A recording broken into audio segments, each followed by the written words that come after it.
record. We are recording. All right, good morning, everyone. I hope everybody else is staying healthy. It's so scary in this day and age because you get symptoms of a cold or a flu and people are like, it could be COVID. So everyone's just so scared. Whereas before we'd just be like, oh, it's just a cold, no big deal. Now it's like, oh, so please stay healthy. All right, I'm gonna slide right over to the agenda for today, but I'm not gonna put us into the PowerPoint mode yet because I'm just gonna jump back to the project for outline. So just to let you know what we're going to talk about today, I'm just going to remind you that your project 3 is due. We'll talk about that for a couple of minutes. And then I'm going to introduce your 4th and final project. Yay! And it is an RFP response. So we'll go over the project outline, we'll go over the actual RFP document, and then we'll review the rubric. And then we'll get into the lecture today. And the lecture is what is an RFP, researching the client and project so that you can create an informed and educated and thorough RFP response. And then how do you actually respond to the RFP? What are the components that go into it? And that's what we're going to cover for today. So I'm just going to stop sharing my screen for now. And what I asked everyone in yesterday's section was just a thoughts, comments about this last project that you are submitting today, your business plan. Any comments? Any suggestions to improve it?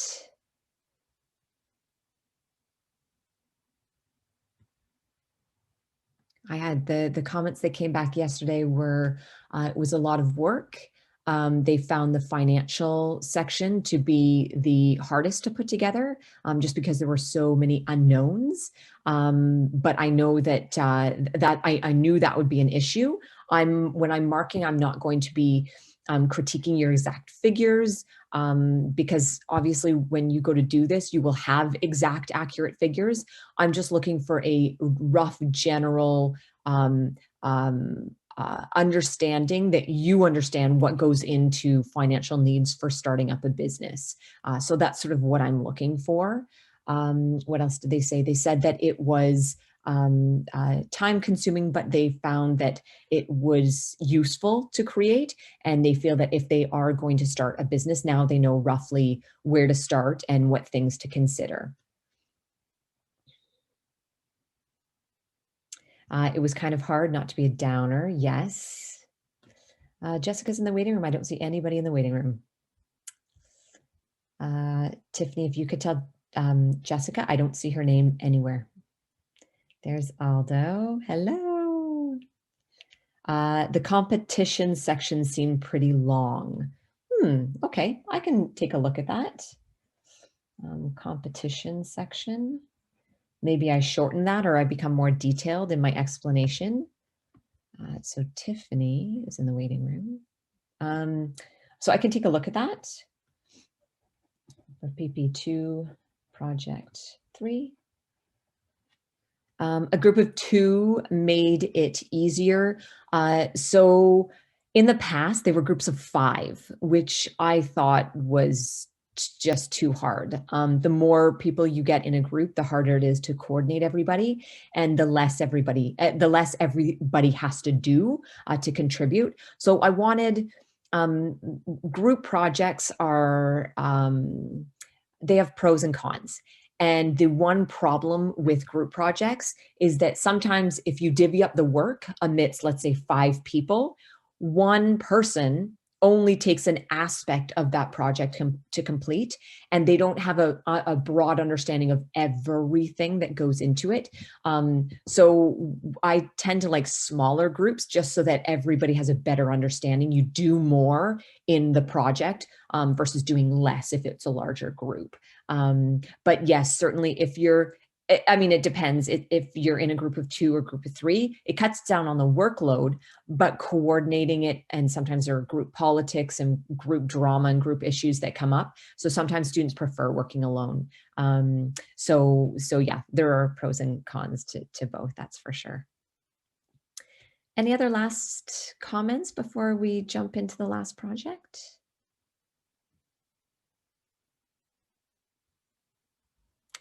No? All right. I'm hoping, so this next project you'll see is equally as demanding, equally as lengthy, but I'm hoping that since you've done the business plan now, you can actually take some components from the business plan and bring it into your RFP. So I'm hoping that some of the work that you've just put in will be useful for 2 projects. That's sort of my goal. In the previous years, this RFP project was due before the business plan, which when I was looking over the course outline before I started teaching, I thought kind of made more sense to start your business before responding to an RFP. That was just made sense to me. So that's why we're ending with the RFP instead of ending with the business plan. And then your last lecture is going to be on contracts. And that's assuming that you win the RFP, okay? So that's sort of the order that we're doing. Business, start up the business, respond to a RFP, and then write a contract. So that's sort of the next couple of weeks that I have in store for you guys. All right, so I am going to jump over, just one second. I have to pull it up here. Share. Okay. So this is the next project, your final project, and it is called an RFP Response. It is currently located in Slate under Assessments, Assignments, and Project 4 RFP. When you click on that assignment, you'll see there's 2 documents attached. There's this document, which is the project outline, and the second document is the actual RFP handout. It is incredibly long. I think it's like 28 pages or something. So both documents are in that assessments assignment folder, just if you go looking for it, okay? It's not in the lectures component. It's actually embedded into the last assignment. So this is your last project. It's worth 25%. All of your projects this term in this course have been worth 25%. The submission date is week 13 at 11:30. So I believe that's like December 17th, I think. Oh, December 17th, yes, at 11:30 a.m. All right, project overview. Using the same fictitious company from project 3, which means if you were a sole proprietor or if you were in a group, you're going to stay in that exact same group or as a sole proprietor, okay? You're not going to change. I've already set up the rubrics so that the project 4 rubric groups are the exact same as project 3. No, you can't change at this point, okay? So, using the same fictitious company from project 3, each design firm shall prepare a response to the RFP document provided. If your business has multiple owners, utilize each member of the group as the design team would within a company. You will create positions for each member that would be in line with an interior design firm and assign different tasks to each member. Requirements.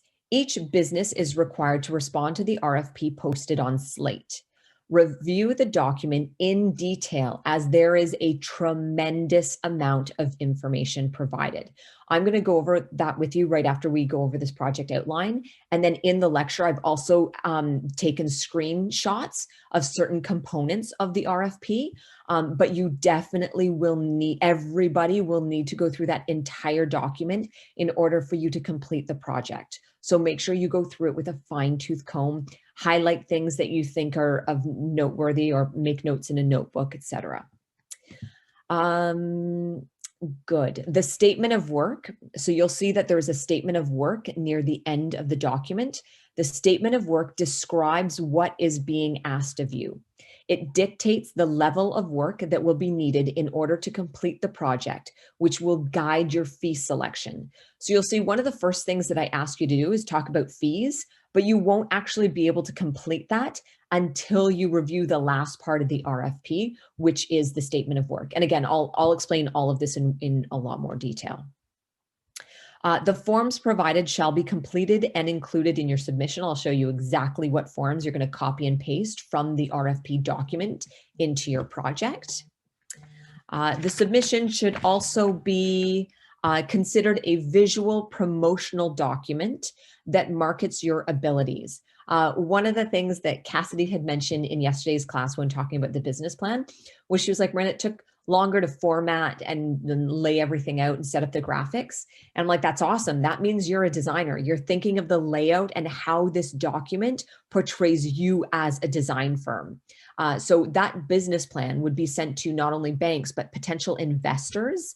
And if they're an investor, chances are they're probably interested in the design industry. And so if they see the business plan as a design document, they're going to have more faith in you as a designer. Same with this RFP. This RFP is submitted to a potential client. They want to see your creativity. They want to see your design abilities, but in a subtle, professional format. Okay.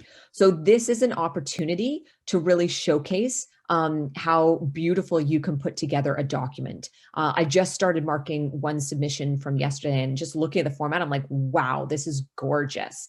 Very subtle, very professional, but you can tell they're a designer.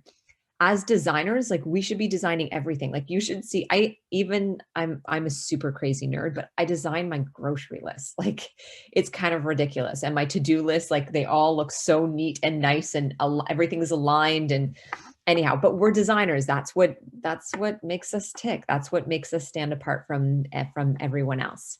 So your submission should also be considered a visual promotional document that markets your abilities.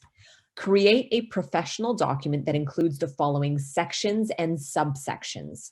Each heading below should be thoroughly described in the order requested. All of this is taken directly from 11.0 of the RFP document. So if you'd like additional information, I'm going to go over every single one of these in the lecture. But if you want more information, all of this is more thoroughly described in the RFP document. So see 11.0 of the RFP for additional information, okay? So you're gonna include a cover page, a table of contents.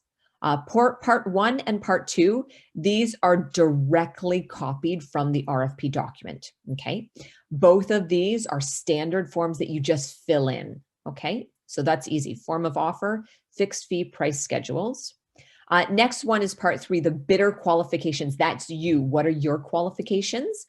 So here, description of firm, pull it from your business plan. You've already spent the time describing what your firm's going to be like in your business plan.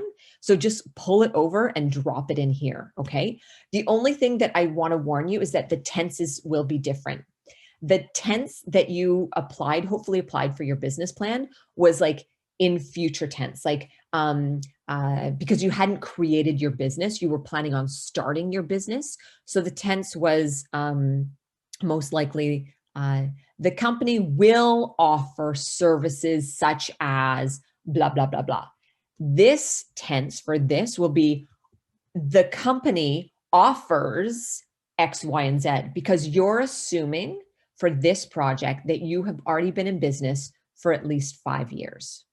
Okay, so change your tenses when you're working on this. You still want the professional language. You still don't want to use I and we, but you want to make sure that you're saying it in the present tense. We can't, or the company offers this, or you can talk about your past projects. So the company has built numerous projects of the same scale and scope that is being requested in this RFP, okay? So your tense will be different from the business plan.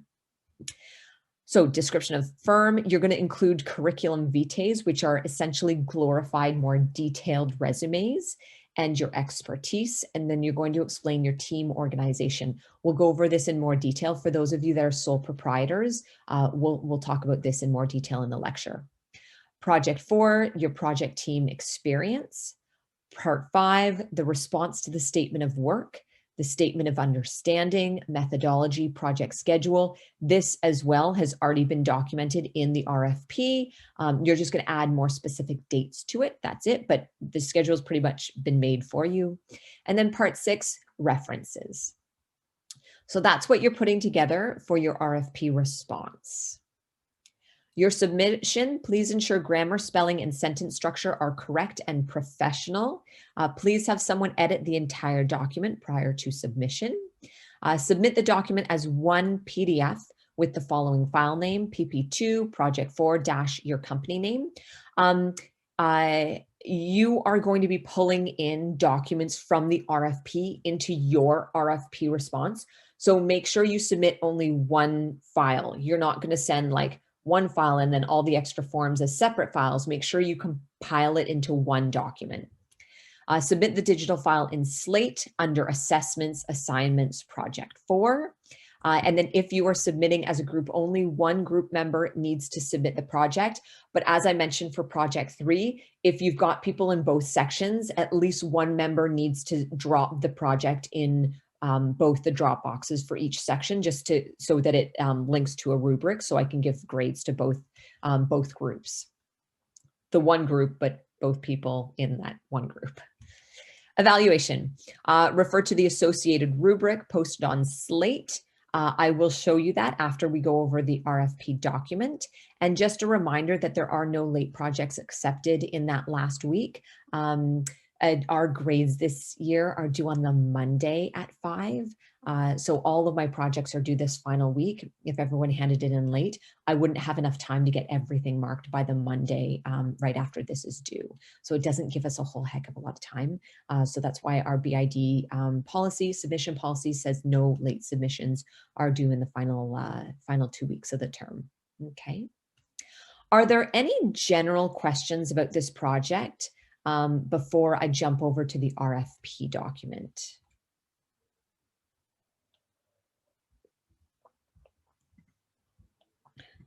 No, I'm sure you have tons of questions, but you're anxious to see what the RFP actually looks like. Sorry, Maria, just if you didn't have the right Zoom link, so that's mine. Perfect. Okay, good. All right, so I'm just going to jump back over to the RFP.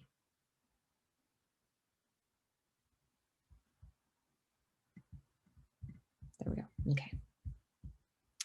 All right, so this document, yes, is 28 pages. So I am going to skim through it right now. And like I've said, I'm going to, in my lecture, I've taken some parts of this out to explain further. But each single person will need to go through all 28 pages of this just so you have a very thorough understanding of what's being requested of you. All right, so this is a proposal sent out by the Corporation of the City of Sheridan. I didn't make this up. This was previous faculty members. There's been so many faculty members that have taught this course. I don't know who exactly created this document.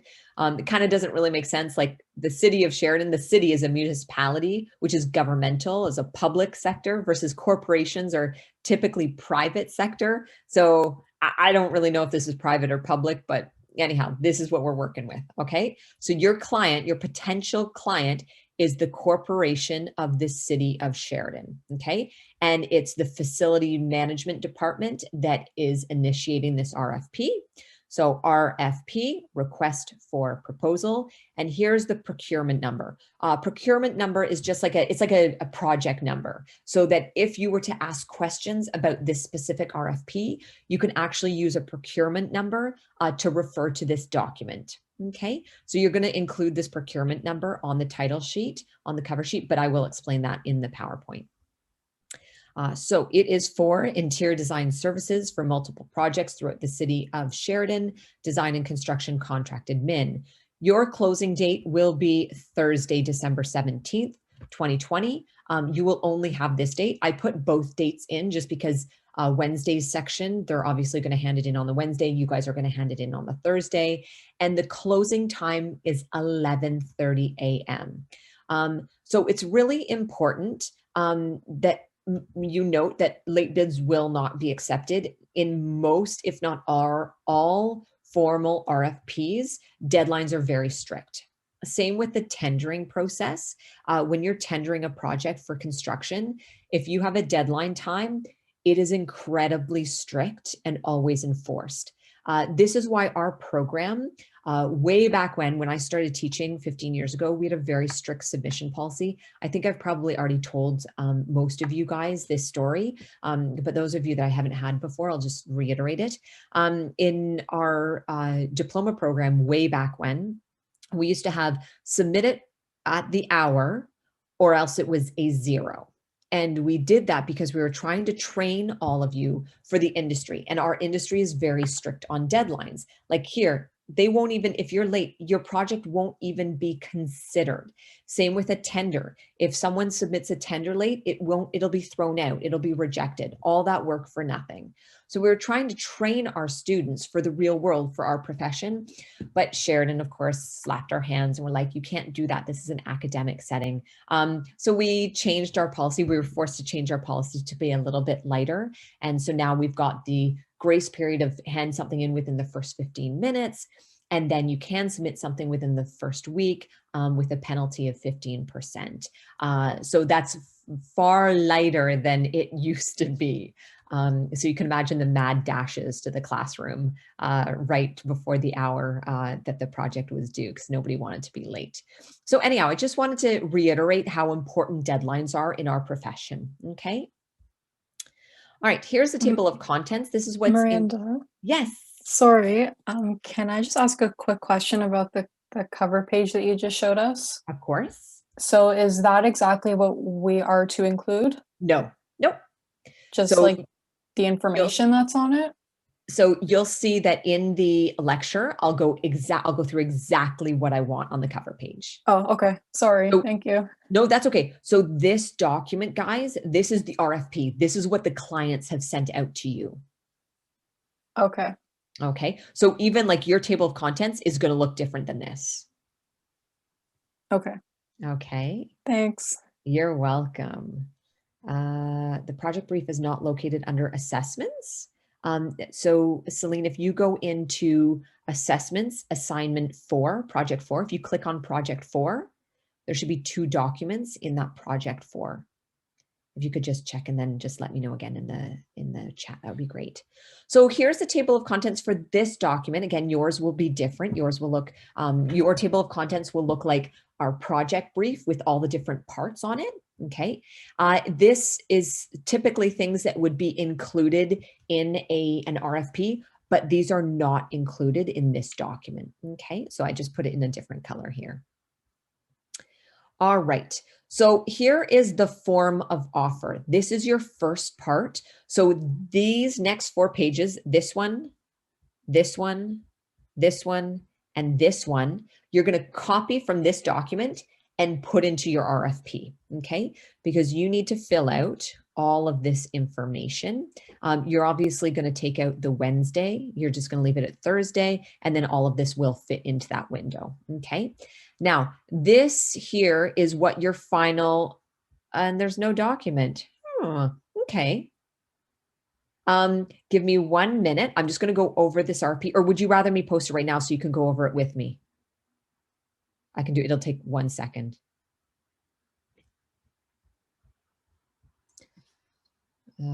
Okay, now, okay, just give me 1 sec, guys. This is going to be super fast. That's bizarre. I apologize. It's not there. Edit assignment. Oh, you're right. They're not there. Oh, very odd. I was uploading so much. So I'll just add, just give me 1 minute. RFP 2020. And then RFP handout. Thanks, guys, for letting me know. And then save and close. Good, they're there. All right. Okay, I'm just going to jump back. Okay, so this page, along with the next 4 or 5, will go directly into yours.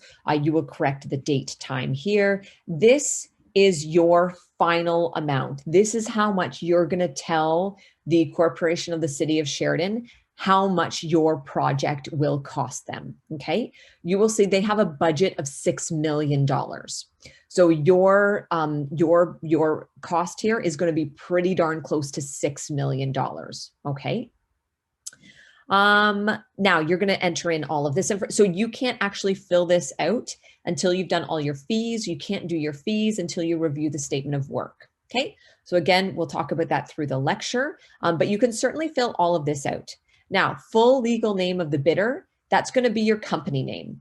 Okay. The name of the declarant, that can be, that will be like if you're a sole proprietor, that'll be your name and your position. So owner or principal or whatever.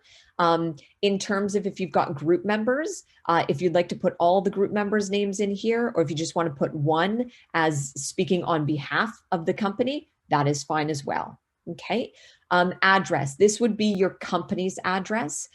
If you would like to put in your home address, you can do that. If you'd rather, if you feel more comfortable putting in HMC's, Sheridan's HMC address, Duke of York, you can definitely do that. I'm not going to look at these addresses, guys. I'm not going to search you or creep you. I don't have the time to do it. But if you feel more comfortable putting in Sheridan's, I'm perfectly fine with that. Your email address, if you want to keep it at your Sheridan account, that's fine too. Again, I'm not going to be looking at this. I normally email you guys through Slate anyways, or an email. If you guys have emailed me through my Access account, I just hit reply. And then telephone, again, if you want your cell number, fine. If not, just use Sheridan's number. I'm not going to call this number. Good, so you're going to put your information here. This, you don't have to do anything. You're just going to include it. It's just declarations of what you're agreeing the RFP response to include. And then you're going to have your authorized signatures and titles here. So you're going to submit all of this. So you're going to copy it from this document and put it directly into your RFP document. Same with this. So this is part 2, I believe it's called. It's called the fixed fee price schedule. So here you're going to put your company name, the bidder, your company name, hereby offers to provide the city of Sheridan all the services, labors, and materials required to complete the project described in the statement of work, including the cost of all related disbursements and the fixed fee out immediately below. So your fixed fee, so this final total cost to the city, this number is going to be the number that you place right there. Okay. But you have to break that number down into the various stages. And they've asked you, so 2% will be for the design phase, 10% for the schematic design phase, 10% design development phase, 40% for contract documents, 5% for the tendering, 30% for the construction phase, 3% for the post-construction phase, okay? Subtotal, you're gonna add HST, that will be your total. How you get these numbers, you're gonna calculate based on how long you think it's gonna take each one, based on your billable hours, okay? Billable hours we talked about, well, we didn't talk about in last week's lecture. I spoke to the previous section, and I hope you all watched the video so that you could see how to create billable hours, I think. Yeah, I think that was the lesson that I missed with you guys. Okay, but you know that this needs to end up being somewhere around $6 million because that's their budget. So I would aim to be just under 6 mil, okay? So it even reminds you here, this amount is to be transferred to the form of offer. This is your second, your last page, I should say, the second of your fees, but your last page that you're going to copy from this document into your RFP response. It is the fixed fee hourly rate schedule for additional pricing. So here is your the price that you're stating it will cost. But if they want additional work done once they've started the contract, then this is the hourly rates of yourself and maybe senior designers, intermediate designers, junior designers. Maybe you list the consultant's additional hourly fee in case you need to pull in an extra electrical engineering, an electrical engineer or mechanical engineer or structural engineer. List their hourly rate as well, so they know that if they go above and beyond their original scope, they know how much it's going to cost them extra for every extra hour of time that you or your consultant would put in, okay? So additional pricing per hour rate for personal charge out rates for the prime and the sub-consultants. You are the prime consultant, okay? The prime consultant just means you're the one that enters into the contract with the client. You are the prime, the primary consultant. Sub-consultants will be like your engineers, maybe you've got an environmental consultant, a lighting consultant, etc. But you are the prime, okay? Typically, interior designers are the primes or architects are the primes. If the architecture firm is the prime, they may hire us out as a consultant, okay? But in this project, the interior designers are the prime consultant. This just lists the terminology in the RFP. Miranda, can I butt in to ask a question again? Of course, always. So you were saying for the prime consultant, so you're saying like how it could be an architect and then they'll ask us to be the consultant. So for my company personally, it's a corporation. Yeah. So there's three owners. So I have like myself as the interior designer, then someone will be like an architect and then an engineer. So how would I go about? So we're just assuming your company is the prime consultant. Okay. Okay. So not like the actual, not the actual designer, like the name of that individual person. Correct. That is correct. So Laura, your company would be who is entering in this contract. It's not you personally, it's your company. You will be heading that, assuming, because this is most likely an interior design project. So if you've got 3 partners and you're probably in charge of the design services, right? The design department. Right. So you would be the contact person, but it's your company that enters into the contract. So they're the prime consultant. So your company is the prime consultant, okay. Correct? All right, thank you. You're welcome. Yeah, guys, please don't hesitate to ask questions at any time. I don't want you to wait. Sometimes people are like, wait until I'm done. Well, by then you've forgotten your question or yeah, it's no longer relevant. So yeah, I don't mind. So just definitions, headings, number and gender. This just goes over what's included in this RFP. Okay. So again, I'm not going to read all this. I'm just going to go through because it's 28 pages. I'm just going to go over sort of the headings and so you know what's included in this RFP, but I expect that you guys are going to go through this with a fine-tooth comb, okay? So the executive summary just outlines what this RFP is all about. You'll see right here, it says that it is an anticipated construction budget inclusive of site services for the proposed building renovation is approximately $6 million, and the construction start date is May 2021. That's this upcoming May, with construction window being from May to October, etc. Good. Special instructions for bidding and proposing. So the RFP is pretty much like separated into 3 distinct sections or parts, if you will. So this is the first one, okay?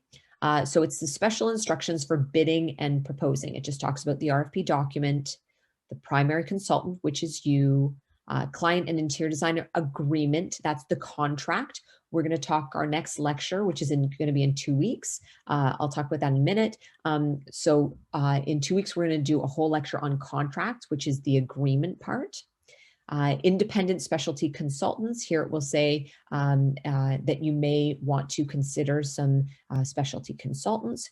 The award, when you hear the term award, that just means who wins the RFP, okay? How is the city going to determine who gets awarded the contract, okay? Deadline for proposal submissions. You are responding to this RFP and submitting it to myself, which we're just pretending that I work for the facilities management with the Corporation of the City of Sheridan. It will be stamped in slate at 11:30. Normally this goes to an office and the receptionist time stamps it. So they make sure they know what date and what time all of the submissions come in. Again, in big capital letters, proposals sent after the closing date and time will not be considered. 7.0, the bid opening, 11:30. Additional items or services, optional items of services, qualified bidders. You can see here the proposed team must be, as a minimum, include consulting disciplines listed here.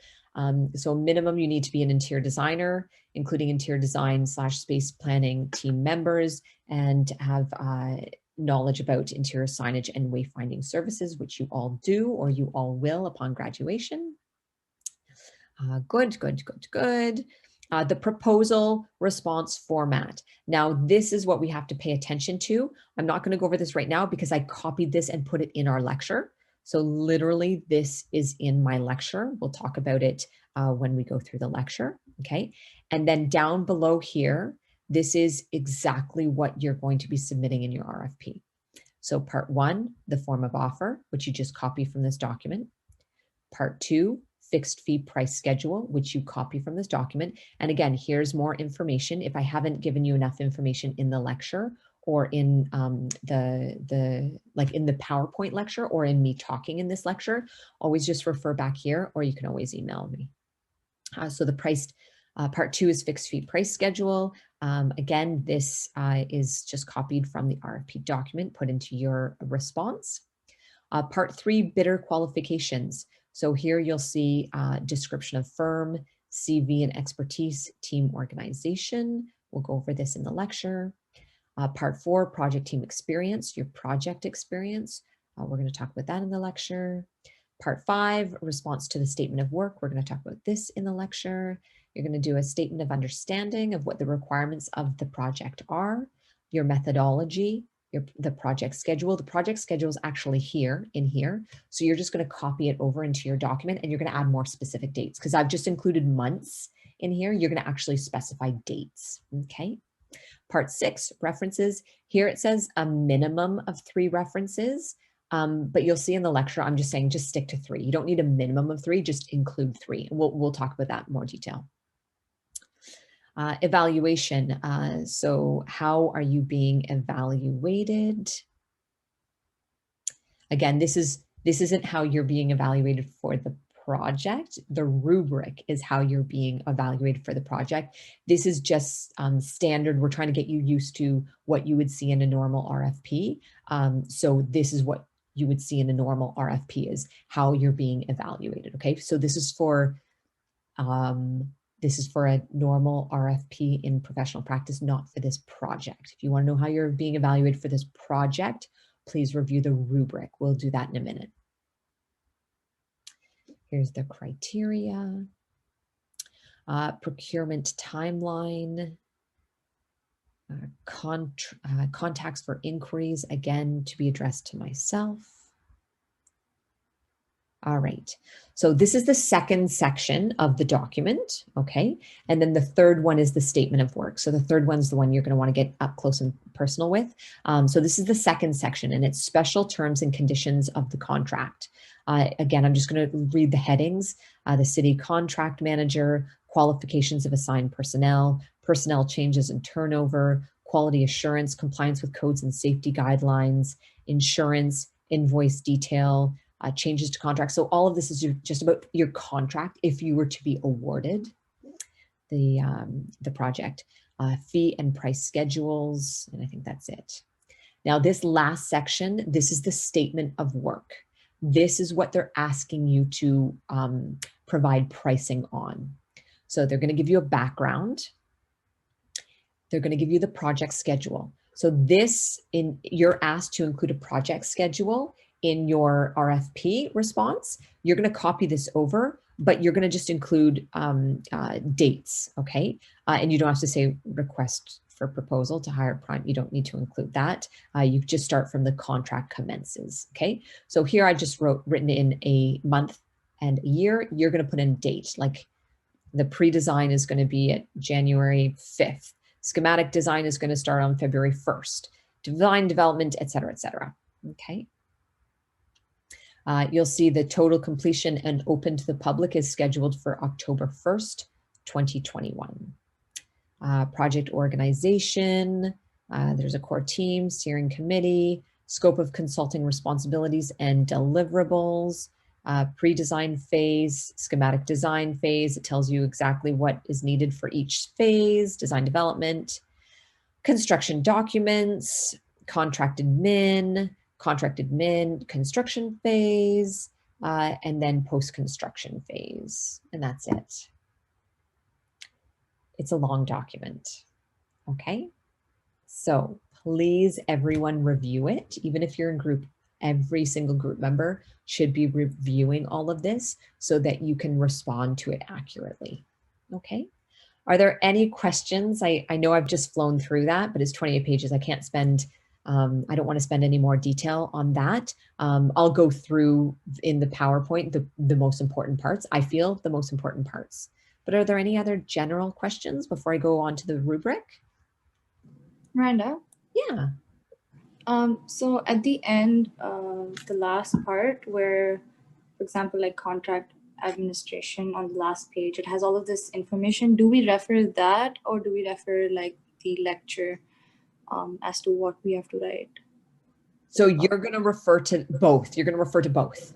Okay, so we have to like read through this and the lecture just to kind of make sure we have all of it Correct. Yes. combined. Okay. Correct. Very important. Yes. Okay. And Mehek, as I mentioned, I suggest every group member, like everyone in both classes, should read this document start to finish. Okay. Awesome. Hi, I have another question. Yeah, no, that's okay. Go for it. The second section, the special terms and conditions of contract. Yeah. Are we actually making a contract? Because I know like No. a lot of the stuff in here, like, so when I'm looking at this document here that we just went over, like I'm thinking back to what you included on the project brief. And obviously there's like a lot of extra stuff in this document than what was on the brief. So are we Correct. just doing whatever is on the project brief? Correct. Correct. So, okay. So we don't even, we're not making a contract at all. Correct. This is just for like our knowledge. So this is a formal RFP. This is everything that would be included, or not everything, because you'll see in the table of contents, there's a big chunk that's not included, but this is written how a normal RFP would be written. Because if you were entering into this, you want to know, how are they going to write the contract? What is included in the contract? You might find you're reading this and you might find, I don't know, let's say they want full copyright of all of your work. Okay, and that's going to be in here in the contract. And you're going to look at that and you're like, no way am I signing over everything to this potential client. Therefore, I'm not responding to this RFP. Okay. So they have to put everything in here, but you're not, for the sake of this project, the contract doesn't mean anything to you because everybody has to respond to it. Okay, so everyone has to respond to the RFP. And there was some confusion in yesterday's class. They're like, so Miranda, what is normal for RFP versus what you're asking us to do? And I've tried to go over it in the lecture. I've tried to explain, this is what you'd normally do for an RFP, but this is what you're doing for project 4. okay. Okay. So the whole point of the project that we're doing, we're replying to this bid per se, like we're saying, okay, this is what our company is about. This is why we think we're best for the project. Exactly. Right? Exactly. Okay.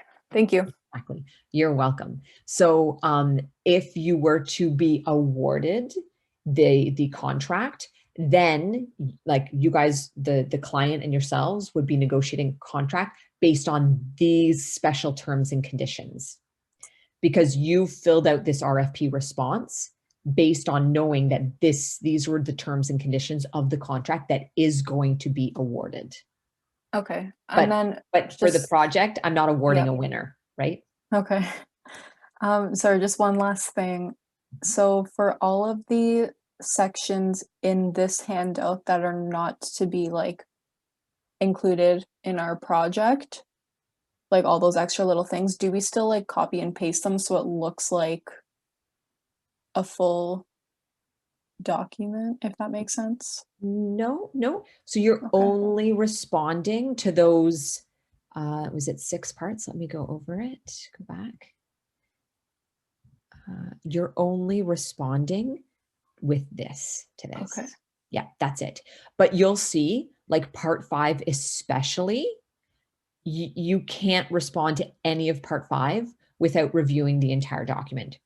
Because the statement of understanding, we're going to go over this in the lecture, you need to reiterate your understanding of what the city of Sheridan is asking you to do.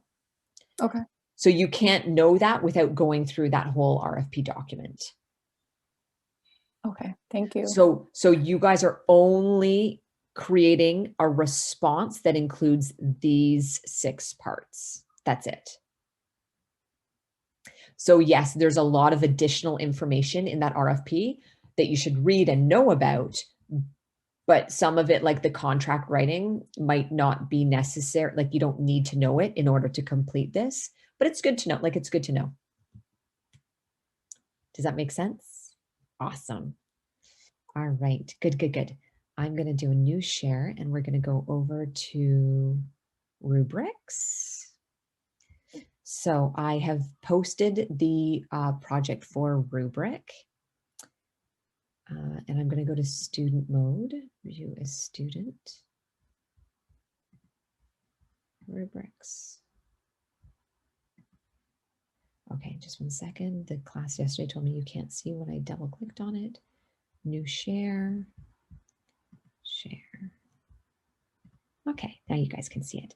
All right, so this is the rubric. And Laura, this will also help to answer your question.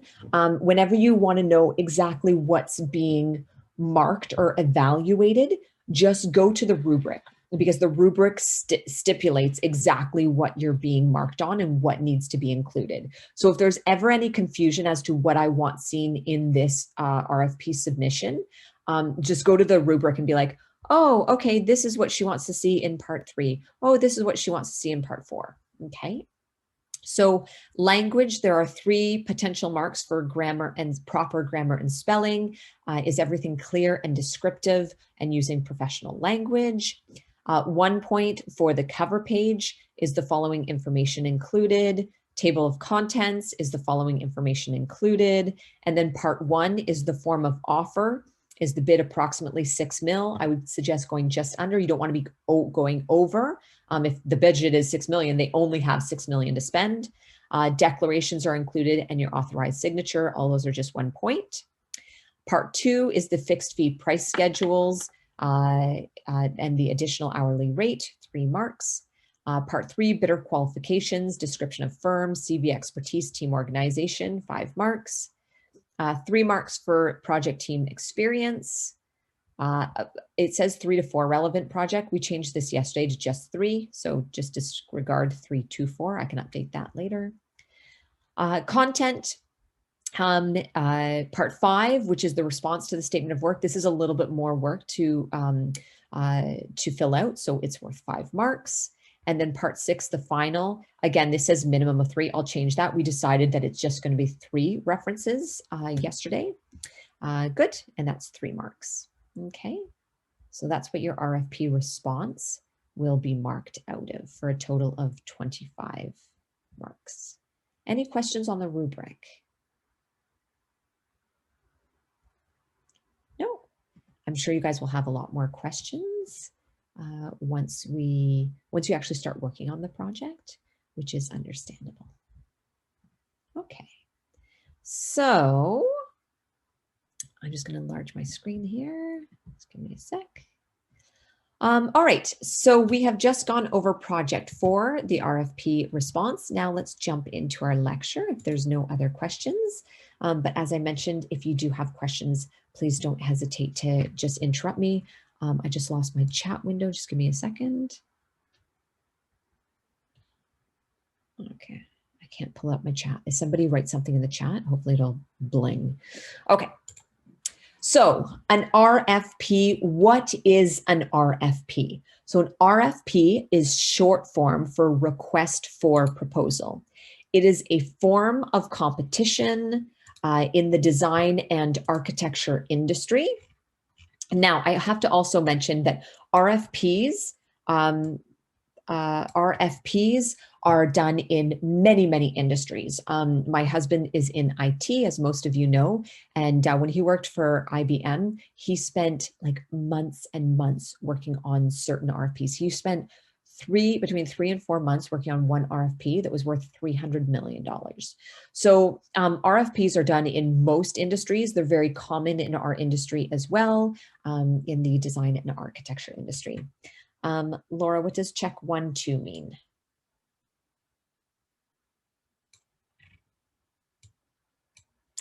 I'm not sure. Okay. Bids can be by invitation only, or they can be open to the public. So you could be invited to participate in an RFP. Let's say a client knows that they want to pre-qualify, or let's say they know they only want to have certain types of firms bid on their project, or put a proposal together. They may send an invitation to only those top 5 companies, okay? So you may, a bid might be by invitation only, or you might see that a client doesn't know which firms would be best, so they might actually go to a trade magazine and post an advertisement in the trade magazine saying it's open to bid, anybody can bid on it, okay? So RFPs can be either by invitation only, or they can be open to the public. Most firms will only become involved with a competition when they feel they are well qualified, have extensive experience with the client or the type of project, and they're able to coordinate the project with other commitments. RFPs take a lot of time and resources to fill out, as you will soon find out with this upcoming project. And you have to be able to juggle this with all of your other projects, because a firm is always juggling multiple projects at one time. An RFP is spending a lot of time on a project you may not even get. So you have to be willing to put the time in and lose it, like lose the bid, if you want to submit a response. Okay. So let's just look at the RFP process. The RFP process typically starts right down here where the client creates an RFP document, okay? But sometimes before this, there are a couple of steps sometimes that may occur before an RFP is issued. So clients may publish an RFQ, request for qualification. This may be tested on the NCIDQ exam. Clients may publish an RFQ to pre-qualify firms before issuing an RFP. So a client might say, I only want a firm of X size with X amount of background and X abilities to complete a project. But they don't know who actually meets those 3 qualifications. So they might send this out to a ton of different firms, and it's not lengthy. The RFQ is not a lengthy document like an RFP response would be. It's just stating, this is what I need. Do you qualify? Do you want to be invited to the RFP process? Okay. So an RFQ, a request for qualifications, is essentially asking design firms, are you qualified to respond to my RFP? Okay, so an RFQ may, it's not always, but may be sent out. Public or private clients may also issue a request for information, an RFI. Again, these are terms that you need to know for the NCIDQ exam. So they may issue RFIs, a request for information, to the industry in order to help them inform the creation of the RFP. So let's say you've got a new, I was using this example yesterday's class. So let's say you've got a new restaurateur that wants to open up their very first restaurant, and they want to open this up to multiple designers to bid on, but they have no idea what should go into an RFP. They may send out an RFI to a couple of firms that they know of to get some help, in some input into what should be included in an RFP process. Okay. So you may be requested to fill out an RFQ or an RFI, but not necessarily all the time. You may just get an RFP document from a potential client. Okay, so we're going to start here. The client will create. So this is normally where the RFP process starts, but I just wanted to list that sometimes this happens before the RFP comes out. Okay. All right. So the client will create an RFP document. These will either be open or by invitation only, as mentioned before. Open means open to the public, like anybody can submit a response. The designer is going to review it very carefully and ensure that your firm complies with the qualifications of the project. You don't want to waste your time putting together a response if you don't even qualify for it. Qualifications are usually stipulated in the RFP. They were in this RFP document. It said that they must be an interior designer to submit this response. The design firm is going to submit a proposal with the project and the firm details. And then upon request, so what may happen if this is a pretty big or pretty important RFP process, they might say, all right, they get 10 submissions, 10 responses, and they want to shortlist it to 3. They will then invite those 3 shortlisted design companies in to present to the client. So that way, the client not only gets to have a more in-depth discussion about the proposal, the response that's been submitted, but they can also start to understand, like, what's the working relationship going to be like with those top 3 shortlisted. Like maybe one of them had a great proposal, but then they come in and they present, and the client's sitting there going, oh my gosh, they're so arrogant, I couldn't work with them. So then they're discounted based on that. So it gives the client an opportunity to almost interview the potential design firm just to see if the interactions, like things that weren't necessarily included in the RFP, if they're a good fit as well. It also allows them an opportunity to ask questions about the RFP as well, the response.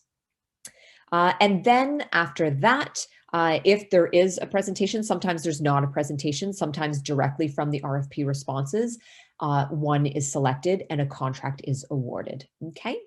So if selected, a contract is negotiated.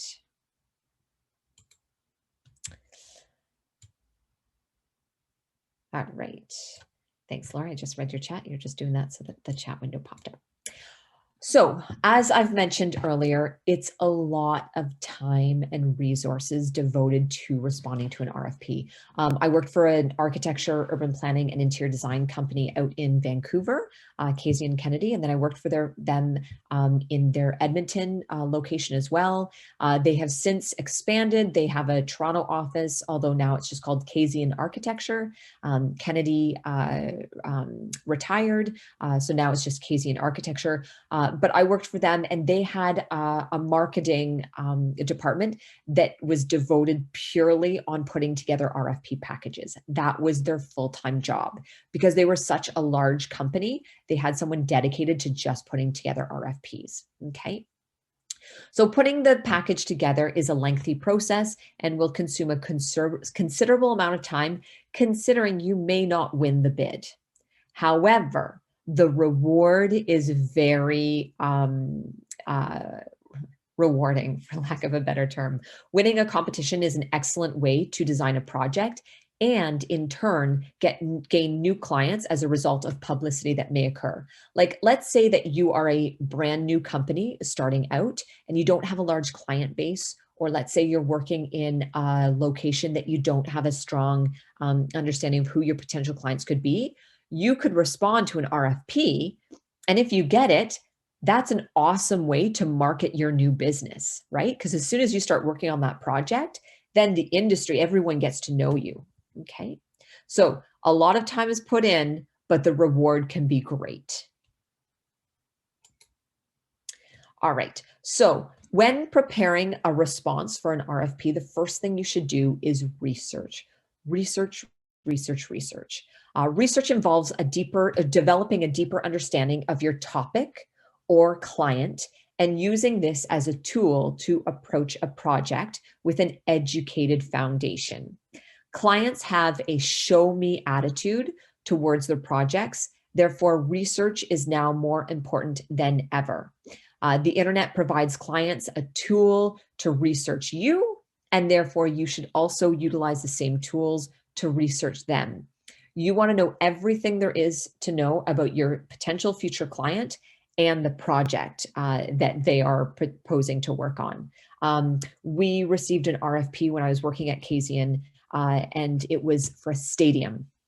And Kasian at the time had never designed a stadium before. So they asked me to go out and research everything I could about stadium design.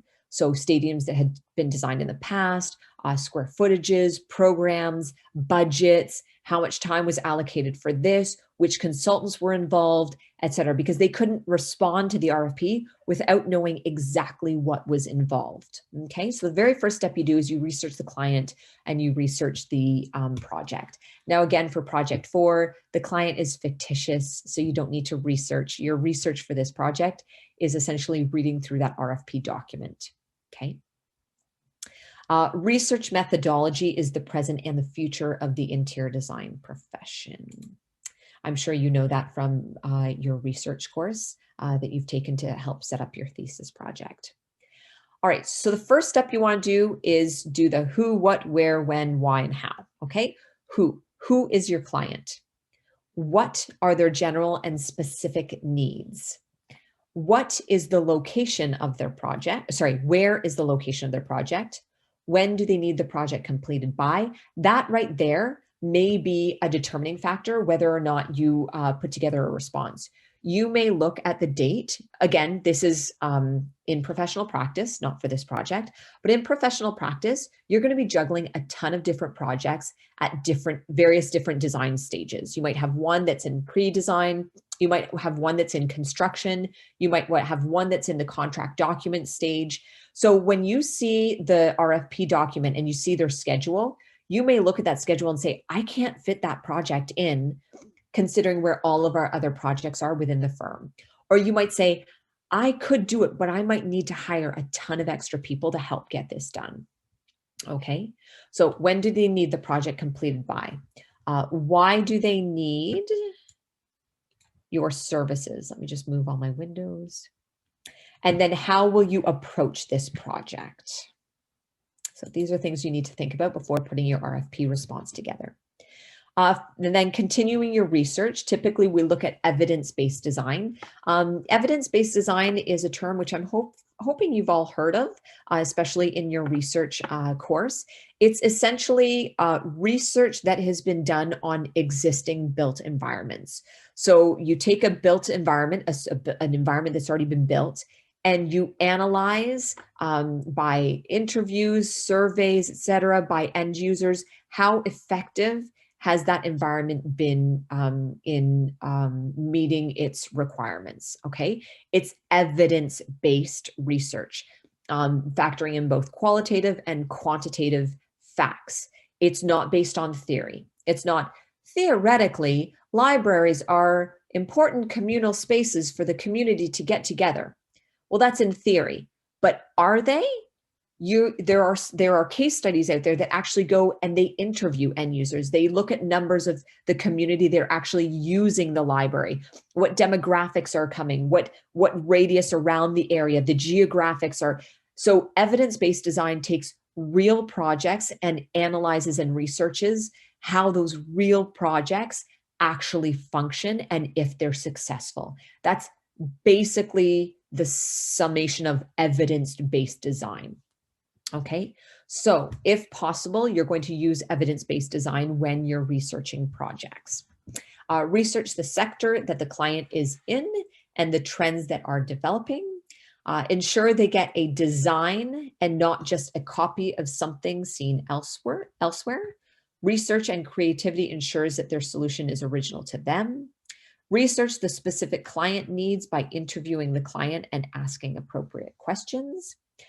Look at the location and create initial responses to the site to generate questions to the client on space planning needs. Some RFPs, they will give you access to the site so that you can actually go to the site, research it, and then if you have any questions, you address it to the person whose name is located in the RFP. Look at timelines and then determine a plan. Preparing a response to an RFP. I'm going to suggest that we do a couple more slides, then we can look at taking a break if you're ready. Preparing a response to an RFP. So some RFPs require a very formal and structured response, while others are more often flexible. If you're responding to a public RFP, public meaning it's the client is a government, like something that's with public money, public money, typically those are very well structured and very formal RFPs, okay? Because they're held accountable through audits, they're using public funding, they're very, very well structured so that they can cross all their T's and dot all of their I's. No more we scandals, okay? So some RFPs require that was the whole scandal with the we, with Trudeau's government, was that it was just given to, I think, some related family members or something, instead of going to an official RFP process to allow multiple people to bid on that project, okay? I don't want to get political. I'm not sharing my views on that. I'm just sharing that's what the big issue was. That's why the public was so angered about that issue. That's why they called it a scandal. So public RFPs, public projects, typically have to go through an RFP process just so that it is fair, okay? If you're a corporation, if you're a bank, you could go through you're considered a private institution, and you can create your RFP to look anything you want. It can be inflexible, it can be non-structured, inflexible. It could be non-structured, it can be more flexible, blah, blah, blah, than a typical public RFP might be. However, regardless if it's formal and structured or more informal or less structured, typical sections are often found in all RFPs. So firms' qualifications. So do you qualify? What is your team like? What is your experience? How the design firm would approach the project. Examples of other completed projects that are similar to the proposed project. What's your proposed schedule for the project? And what are your fees and compensation? So regardless of what type of RFP you're being issued, usually, typically, all of those things would be found in the RFP. The RFP that you have been given is an example of a very formal and structured RFP, okay? So we know that based on these two paragraphs right here. We know that Project 4 is for the city of Sheridan. City usually implies public, right? A municipality. And it states that the RFP response be followed and formatted as requested. It's told you exactly how it wants to be structured. So public RFPs are typically very strict so that responses can be compared apples to apples. Because if they had a very unstructured format, people would submit so many different things that it would be hard to compare exactly what each firm is able to offer, okay?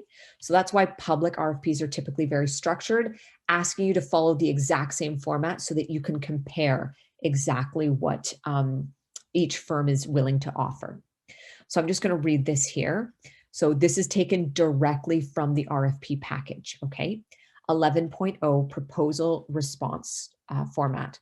The city discourages overly lengthy and costly proposals. So this is exactly for your Project 4, okay? I don't want overly lengthy. This is not an essay. It's like your business plan. Everything should be written professionally and concisely, just the information that we ask for. So the city discourages overly lengthy and costly proposals. However, in order for the city to evaluate proposals fairly and completely, bidders should follow the format set out herein and provide all of the information as requested. Sometimes clients will allow you to add additional information, and sometimes it's important to add additional information to just show that you can offer more. I am not asking for that in Project 4. In Project 4, I want you to follow this and this only. But you'll see in here, they're saying bidders are encouraged to provide further details that may demonstrate the excellence of their proposal. So they want you to follow this format, but they said you could expand on information, like whatever it is in here. You could expand on it and elaborate and add more additional information to really make your project stand out. For Project 4, I'm not looking at you to do that. I just want you to answer. This will be enough work as is. So although in the proposal it says further details may demonstrate, oh, sorry, I clicked Sorry, I was trying to highlight it. Further details may demonstrate the excellence of the proposal. Don't worry about that for project 4, okay? Bidders are encouraged to provide any additional information or innovative approach not specifically outlined in the context of this proposal. Again, just disregard this for this project, okay? Bidders are asked to read these instructions and adhere to the format set out below when preparing their proposal. Failure to comply with this requirement may solely at the city's discretion result in the bidder's proposal being disqualified from further consideration. So they're saying you can add extra information, but it has to follow this format. Does that make sense? All right. So this is taken directly out of the RFP, and this is what's directly below these 2 paragraphs. Okay, so I've just written it down here. This is what is being asked of you guys to complete. Now, it has been just over an hour. I think this is a natural place to take a break if we're looking at taking a break, because the next slides start to cover exactly what each of these parts includes.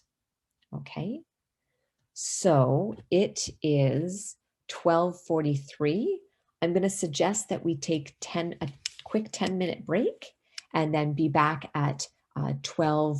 Well, it's 12:44 now, so maybe back at 12:54. Okay, and then we will start to go over what each of these parts requires. All right. Thanks, guys. So go take 10.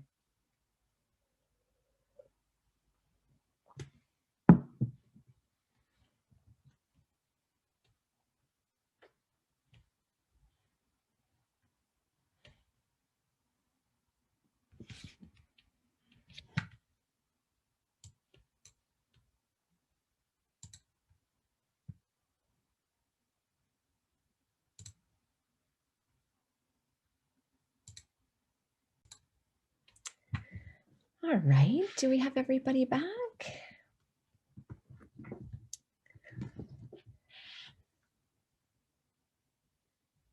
Hopefully everyone got a chance just to stretch their legs, get some fresh air, glass of water. All right, so I'm going to suggest we keep going unless I hear otherwise. No? Okay. All right. So we are going to jump right back in and start to cover exactly what's required in each of these parts. And we're going to start with the cover page. So the cover page will look different from your business plan cover page, as well as different from the RFP that we just looked through. Your cover page should include that this is a proposal for, and then you're going to enter in the client or company name that you're addressing. So for project 4 is the Corporation of the City of Sheridan. Okay, so proposal for the Corporation of the City of Sheridan. You're going to include the procurement number, the name of your design firm and the logo, and the specific person to contact in regards to the project. So this will be your name, or if you're in a group, this will be all of the group names as well. Please include the company's address, telephone number, email. All of that will be what's included in your form of offer letter. Again, that can be Sheridan's HMC campus. I'm fine with that. But you do not need to include a website address. Okay. You do write the closing date and time. So for you guys, it will be Thursday, December 17th at 11:30 a.m. Eastern Standard Time, so EST. Your table of contents will list all of the headings and the subheadings in order requested with corresponding page numbers. So essentially, that's your table of content list, and you'll just include the page numbers of each of these. Always do this at the very end so that if you're updating information at the very end before submission, it lines up with your page numbers. Those are pretty easy. You'll see that quite a few of the images on the right have been included from one of our past faculty members. She no longer teaches in our program, Sherry Crawford. She taught this course a long time ago, and she's an owner of her own business. She then moved on to teach another institution, and then she went on to become the Aredo president, and then she, I'm not sure if she got acquired or if she merged with another large company. And so now I don't think she's teaching anymore. I think she's just working with the design company, with her design company, which again has been amalgamated with another one. So she put together, she's included samples from an RFP that she's worked on. So these are the images. She's got a really nice style. So I've included all of them. I've kept them in. Just for your reference, just to see how she has responded to an RFP. This is one that is less structured, less formal than the one that you guys are going to submit though, okay? And you'll see by the design flair, it's all quite lovely. All right, so we talked about the cover page, the table of contents. The next one is part 1, and it's form of offer. As I mentioned, this includes 4 pages. The bid, which is this page, the form of offer, 2 pages of declarations, which you don't have to do anything other than copy it over, and then the authorized signature sheet, which is this one back here. Okay, you're going to fill in the blanks and submit within your proposal. Have the principal sign the last page. This will obviously be completed. You can fill all this in, but this number will be completed at the very end once you've allocated all of your fees. The closing date here, sorry, this should say Thursday, December 17th, 2020, 11:30. So you're just going to change your date there.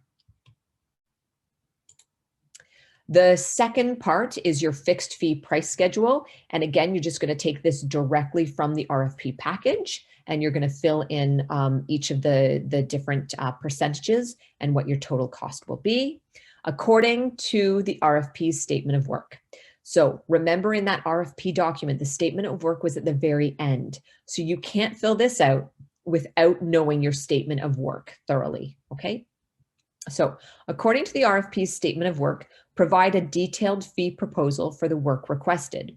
Fees are typically requested either as a fixed fee, by square footage, or based on a percentage of the total construction fee. We already talked about this in last week. I think we talked about it a couple of weeks ago, not last week's presentation, but I think a couple of weeks ago. So for this RFP, they're asking for a fixed fee with an hourly rate for additional work. That's how they're asking it.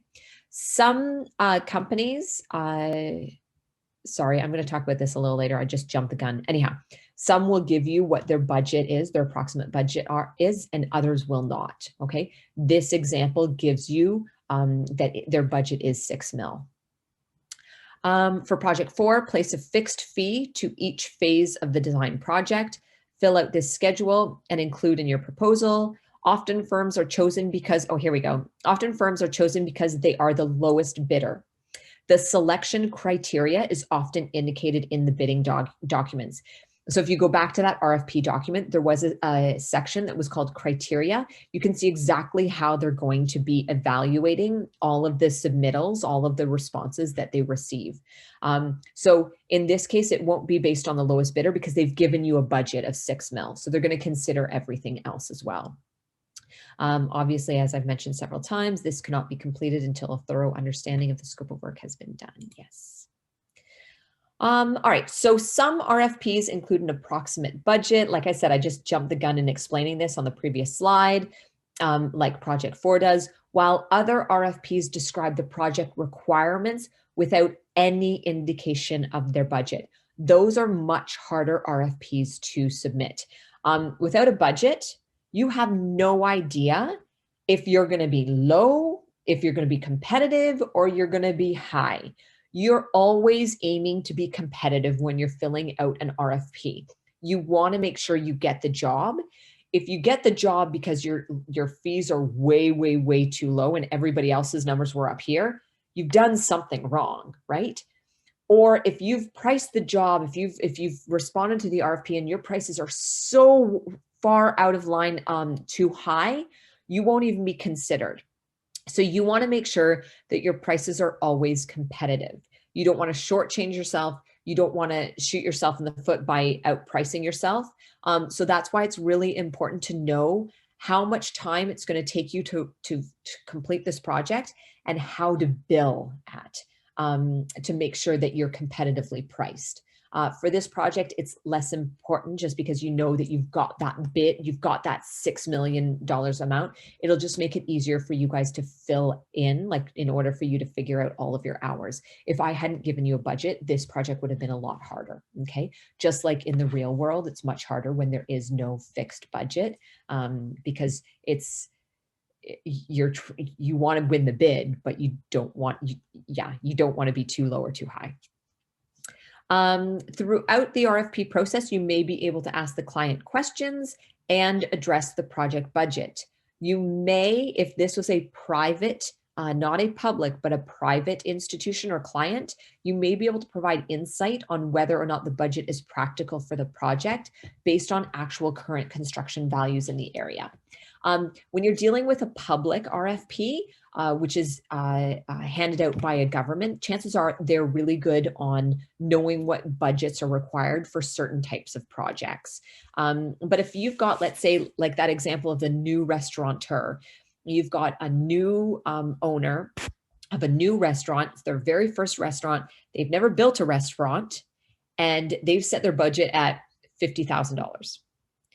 Well, you could contact them and say, I can't do, no one will be able to complete this project with your scope listed for $50,000. You may want to either reduce the scope, or you may want to find an additional source of funding so that we can actually do what you're requesting us to do, okay? So in some instances, you're able to contact the client and talk about the budget, but when it's public projects, again, that will be set. Oh, sorry. If a schedule is not provided, you're going to outline exactly what will be covered within the budget, i.e. design and consultant fees, construction, furniture, permits, whether you're expected and responsible to go get permits and pay for permits, or if the client is going to do that. Contingencies, have those been included? Again, typically 5 to 10%, sales tax, etc. Part 2, so the fixed fee price schedules for additional pricing. This is hourly rates for any work that is above that $6 million contract. So if I were you, I've just listed here some potential additional personnel that you might want to list. Senior designers, intermediate designers, junior designers, maybe drafts people, which are like CAD people. Maybe you've got an architectural technologist on staff, administrative, mechanical engineers, electrical, structural engineers, maybe environmental consultants, etc. You might want to list everybody that you think or you foresee being needed in the project and what their additional hourly rate is in case you need extra work from them that is not a part of the scope of the project. So again, this is already created in the RFP. You just need to copy it over into your RFP response and fill it out. Again, you're going to add hourly rates based on what you deem appropriate. I'm not going to comment on your bill, like what you decide to make as billable hours. However, if it's ridiculously off, I will comment. Like, let's say you say, oh, the mechanical engineer's additional hourly fee is $5 an hour. Well, we know that's not going to be the case. Or let's say you did that for a junior designer. We know that the billable hours for a junior designer is not going to be $5 an hour. All of the numbers are found in the previous lecture. I think we said roughly like senior designers were like $150 an hour. Junior designers, I think, were around $50 an hour. Engineers, I'd treat them as senior designers or principals. I'd charge them out probably at $150 an hour. Okay. So again, I'm not going to be critical on your numbers unless they're way off, way off. Miranda, do we include the accountant and the lawyer or no? If you require them for this project, yes, but chances are you probably won't require them for the for this project. That, Isabel, it's a great question because that would be included in your overhead costs. So when you state your billable hours, remember you times it by a multiple, like times 3.0. Yeah. That includes your overhead and profit. And accountants, bookkeepers, receptionists, all of that is considered overhead. So you're accounting for money that's coming in for your billable hours. Some of that is going towards accountants and lawyers, etc. Okay, thank you. You're welcome. You may, like, by researching or by reading all this RFP document, you may think that they may need a lawyer. I don't think so, but you may deem that. And in which case, then sure, you can add a lawyer as a line item in here for additional hours.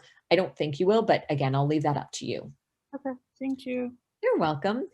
Does this list have to match to the staff members we had in the previous project? Sure. Anytime you can use information from the business plan project for this project, go for it. Yep.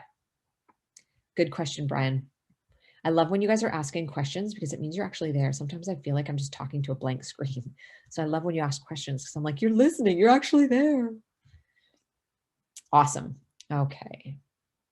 So again, I'm looking in terms of marking your project, I'm looking to see if you're thorough, if you're meeting the requirements of the project. I'm not going to be scrutinizing over all of the numbers. I don't have that time, and I know you're guessing, and it's going to be based on, like, in reality, you'll actually have those figures. You'll call up your engineers and you'll say, how much do you charge per hour? If we need to consult, like, they'll know that. So just do the best that you can. Do the best that you can, okay? And just make sure your numbers aren't totally crazy off.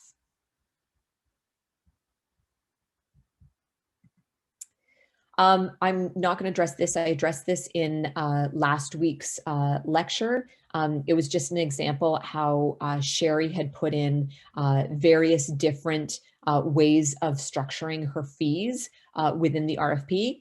She had a fixed fee as well as per visit or per hour, essentially. So again, I'm not really going to address that. I should probably take that slide out because we've already addressed that. All right, so part 3. I'm hoping that some of this you can pull from your business plan project. So part 3 is the bidder qualifications. You're one of the bidders. So your qualifications. So the description of the firm. Provide general information about your company. So how many years have you been in business? You're going to assume at this point. So for the business plan, you were writing it as if you were just starting out. You were just creating your business. For this project, when you read the RFP, it states that all firms to qualify must have at least 5 years of experience. So we're going to assume that your company now has 5 years under its belt, okay? So when you're writing this project, you can elaborate on a little bit of your experience, assuming that you've already been in business for 5 years. You're still writing it with the same professional tone. You're not saying I, you're not saying we, you're still going to be referring to as the company, okay? So what is your specialty? Again, this should be exactly what you've been writing about in your business plan. What kinds of products and services do you provide from your business plan? But again, change the tenses, right? Make sure you change, you're not going to be offering, you have offered and have provided. So make sure when you're copying and pasting that you're just changing the tenses of all of your descriptions. Does that make sense? Hopefully, yes. What is your design philosophy? I believe you guys wrote mission statements in your business plan, which is essentially very similar to your design philosophy. You're going to add that from your business plan and outline why your firm is a good candidate for this project. So this is going to be new. You'll have to make this up. But again, this is your opportunity to sell why you would be the best person or best company to be awarded this contract.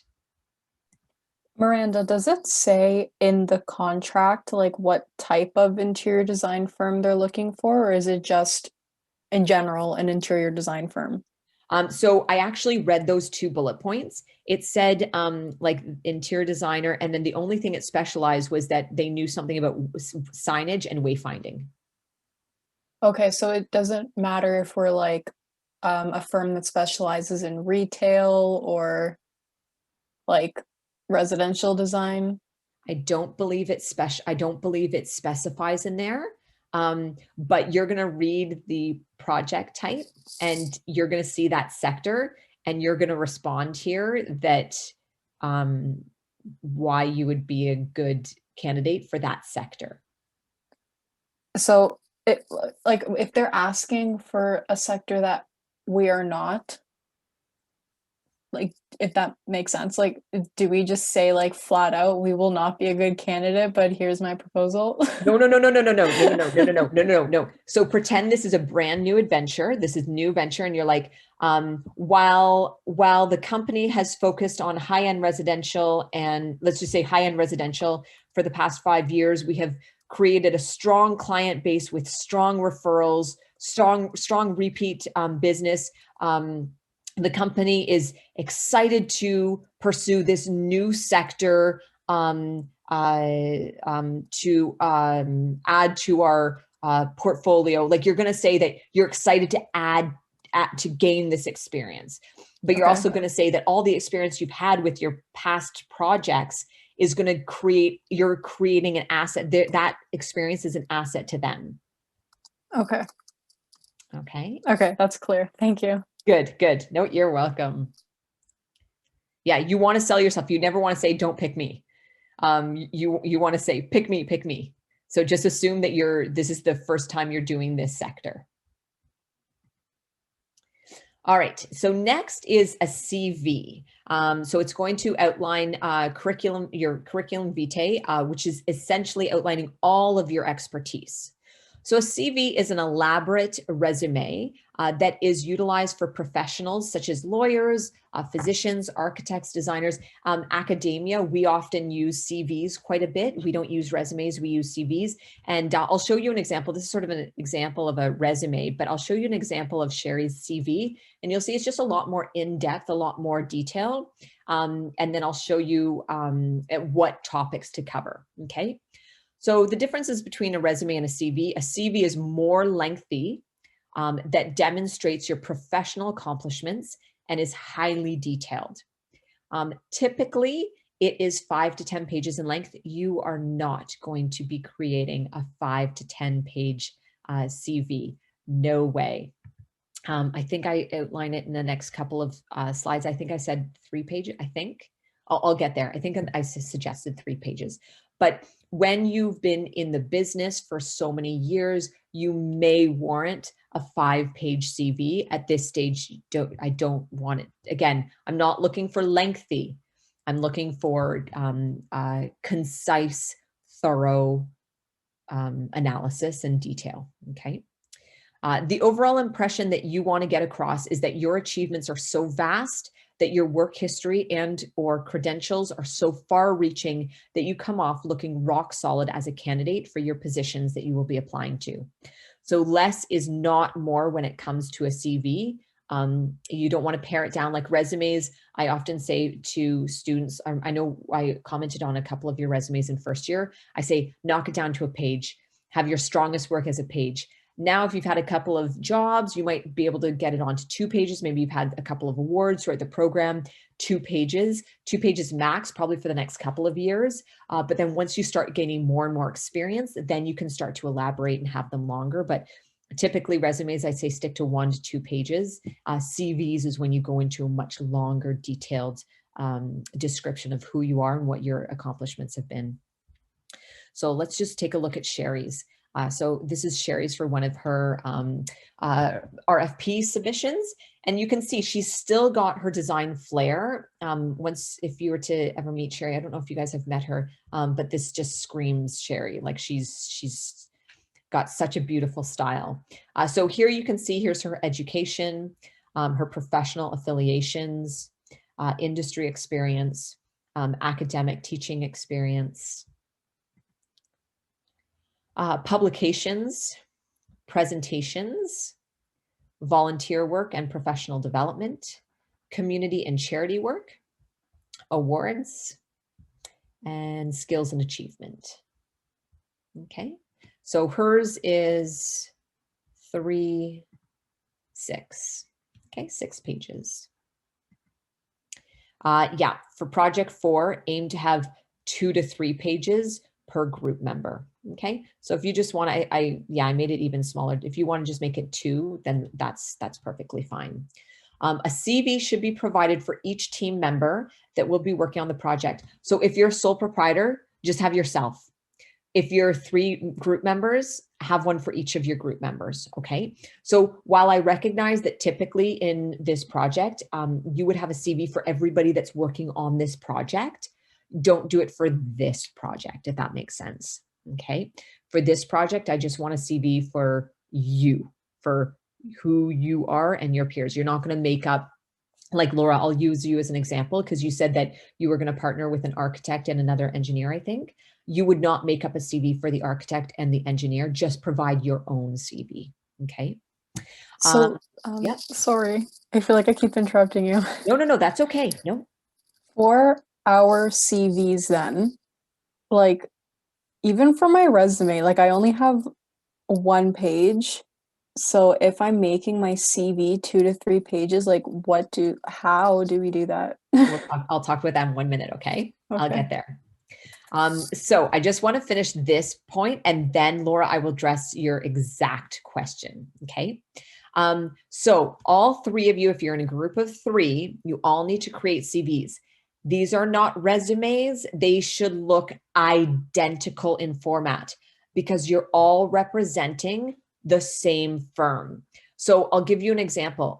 For CETA, as you all know, we're CETA accredited. When we put together our package, our accreditation package, all of us faculty, all the full-timers had to create our own CVs.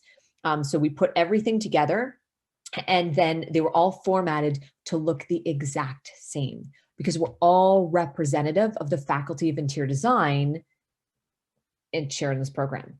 Same with these CVs. If you're a group of 3, all of you work for the same company. So your formatting should be identical.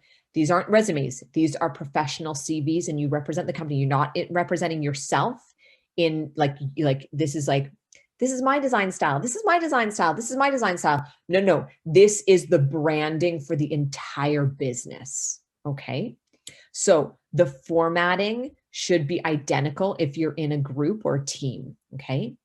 Do not include addresses or phone numbers on your CVs. Okay. That's something you would put in your resume, not on your CV. So Laura, to answer your question, you're going to aim 2 to 3 pages per group. Now, you're assuming that you've already been in business for 5 years. So in your business plan, I think I asked you guys for education to write like pending candidate of Sheridan's HBID program in 2021. You're now going to say graduate in 2021. You're going to say, let's say in your design, in your personal goals or personal and professional goals in your first project that you want to get your NCIDQ written within the first 5 years, you're going to write that down as an accomplishment. You're going to pretend. So while I don't like you guys making things up, for this project, you're going to pretend you've been in the industry for 5 years. So you could say that you've won an award. You could say that you've received an honors or something here. Perhaps you went on and got a master's. Some of you guys in your professional goals, you wrote that within the next 5 years, you want to get a master's. Add in that you've got a master's, okay? So design related work experience, this is where you can stretch the truth. So Laura, I'm hoping that while you guys currently have maybe a 1, maybe 2-page resume, you could hopefully flesh that out to being 2, maybe 3 pages if you expand on some things. Maybe you're really keen on writing an article for Canadian interiors. So maybe you put in that you've actually got a publication here, okay? This is a project, so I'm marking this as a project. I know that you're not going to, like, this isn't something you're going to hand to an employer stating that you've done all this stuff. So you're not like going to be called a fraud. Like this is an academic project. Okay. So yeah, so I mean, let's say if you've planned on, you want to get a master's, what was your thesis or dissertation? Or maybe you add that in from this term, because you guys are starting to work on your advanced studio thesis project. Travel, exposure to cultural experiences. Some people like to add this into their CVs because, especially for our profession, design, traveling and cultural exposure adds to our body of knowledge and we apply it to our designs, right? So I know in one of my CVs, I listed all of my travel experience, because how can all experience shapes who you are, right? When I went to Europe, of course, everything I saw is seeping into my subconscious. And when I talk about design and architecture now, how could I not think of all that experience, right? Related extracurricular activities, professional association memberships. If you think you're going to be an Arito member, awesome. Let's say you plan on going to get your M-Arch and you want to be an OAA member. This is where you're going to write all of this in, okay? Don't worry about providing letters of recommendation. That's just crazy talk. List of references. We're going to talk about that in the last part. Part 6 is letters of reference, or is a list of references. If you'd like to use those same names and put them in here, that's fine too, okay? So Laura, I'm hoping that with all of this, with a little bit of elaboration, you can make it 2, maybe 3 pages, okay? Do we include everything from this list that you showed right here? Nope, just things like you may not want to have any like scientific or academic research. You may not have worked in a lab, like so you can skip that. You may not have any additional coursework, like maybe you didn't go and do any extra courses, but maybe if you like, maybe someone was really interested. I've got my heat gain and heat loss certification when I was in architecture. So that would be, for me, I would add that in, right? Because that's relevant to the built environment. So you may want to include things, you may not, it's your call. This is just an example of things that you could include to flesh it out to 2-3 pages. So we don't have to include the letters of recommendation or references here as well. That is correct. Yeah, okay. That's why I said like this is already going to be in this document in part 6. So if you want to just strike that, then yeah, that's fine. Okay, thanks. Professional development would be if you've taken like workshops or seminars. When you're an Arito member, you have to take continuing education points. Same with NCIDQ. You have to prove that you're maintaining your currency. So if you want to make up a couple of workshops, like you could even go to Arito's website to see what workshops they're offering. And then you could just put those in because there's always OBC workshops. There's always accessibility workshops. Oh my goodness, there's always workshops being offered. So if you want to list some of those workshops as having been attended, you can do that too. Yeah. Okay. Essentially, so yesterday when I was answering some of the questions, what I kept thinking was, what do I hope you guys attain? Like, ultimately, we give you guys projects so that you can attain certain learning outcomes. The learning outcome of this section is that you understand the difference between a resume and a CV. So you're just creating a CV and you're showing me that it's not a resume. It's a little bit more detailed. It doesn't have your resume and your, or it doesn't have your address and your phone number. And if you're in a team, that they all look consistent formatting, etc. So that's the learning outcome for this part, is just that I know that you understand what a CV entails. Okay. So again, I'm like, if you're going to propose you've written a book within the first 5 years, I'm not going to comment. If anything, I'll be like, way to go. Great ambition. I won't be like, yeah, right. There's no way you're going to write a book in 5 years. Okay. So have fun with, like, you can have fun with this. Okay. All right. We're still in bidder qualifications. Bidder qualifications started way back here. So bidder qualification starts with the description of the firm, and then you go to the CV, your expertise, and then after your CV, you go to team organization, okay?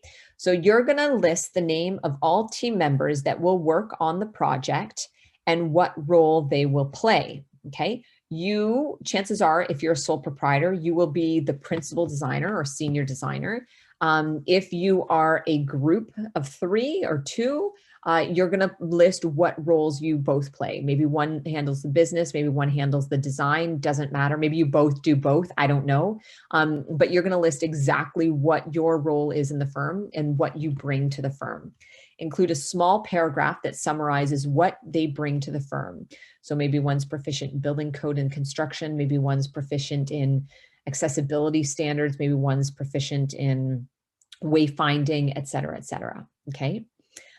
So this is an example of Sherry's, where she listed the name, what their role was, and then what they bring to it, to the company, and what they could bring to the project, okay? Now, if you're a sole proprietor, this is where, like, Laura, I'm sorry I'm using you. It's just because you gave me that example that you are partnering with two fictitious people. So all of you that are working alone, all of you that are sole proprietors, you are going to make up fictitious people. So you don't need to make up fictitious names, but you're going to say you're going to say architect, lead architect, or yeah, just lead architect, what they bring to the team. You're going to say electrical engineer or whatever. I don't know what the engineer type is, Laura, that your third person is. I just remember engineer, but please specify what the type of engineer. And then again, to those of you that are sole proprietors, actually everybody, if you anticipate needing more people to work on this project, which chances are you will, you're going to put down here a placeholder. So you're going to say junior designer, and you're going to say what they bring to the team. You're going to say, so junior designer works on all CAD drawings, or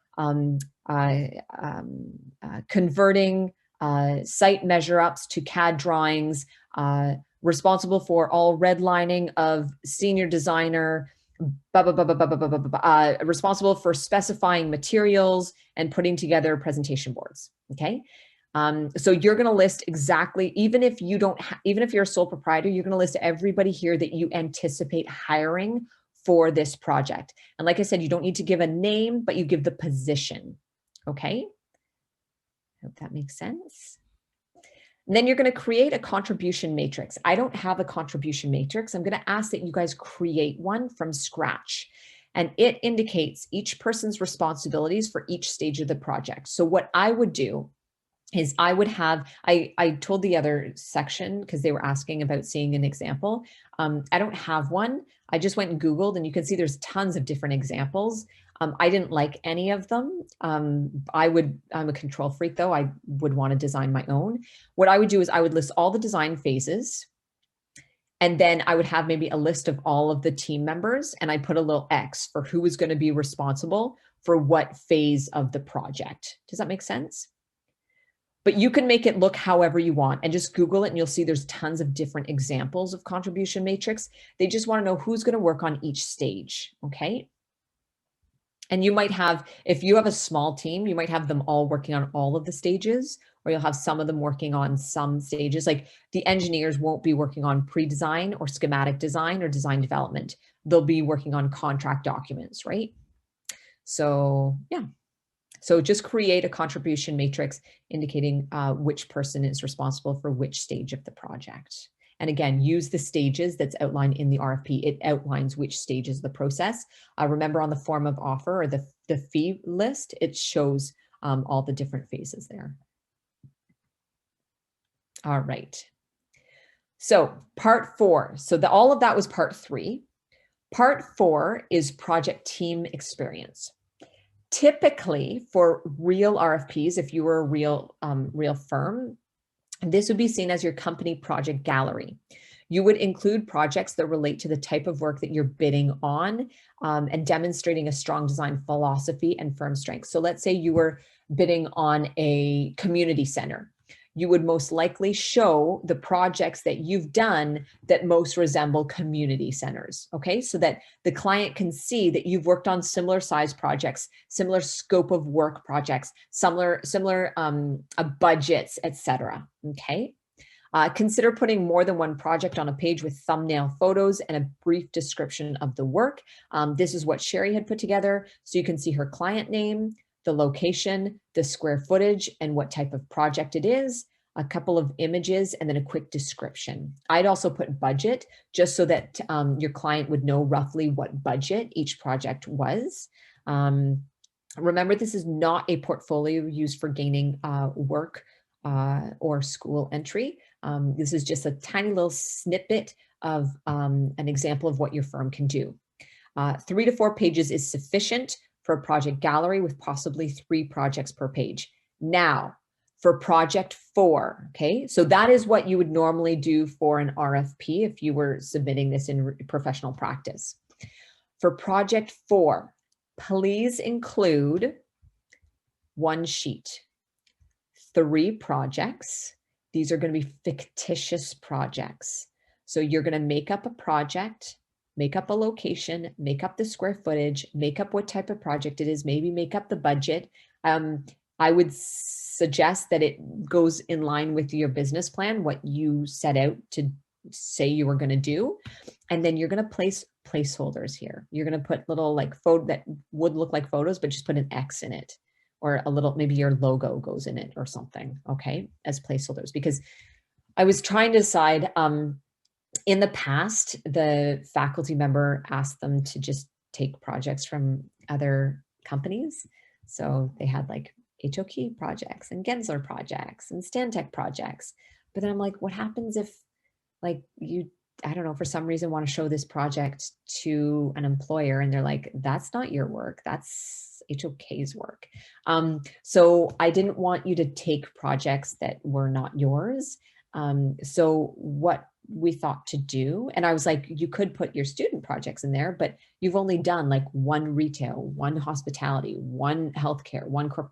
And we want you to sort of put an example of what your business has done. So that's why yesterday's group and we all came up with this idea of just creating fictitious projects with placeholders for images. Okay, does that make sense? Yes, awesome, good.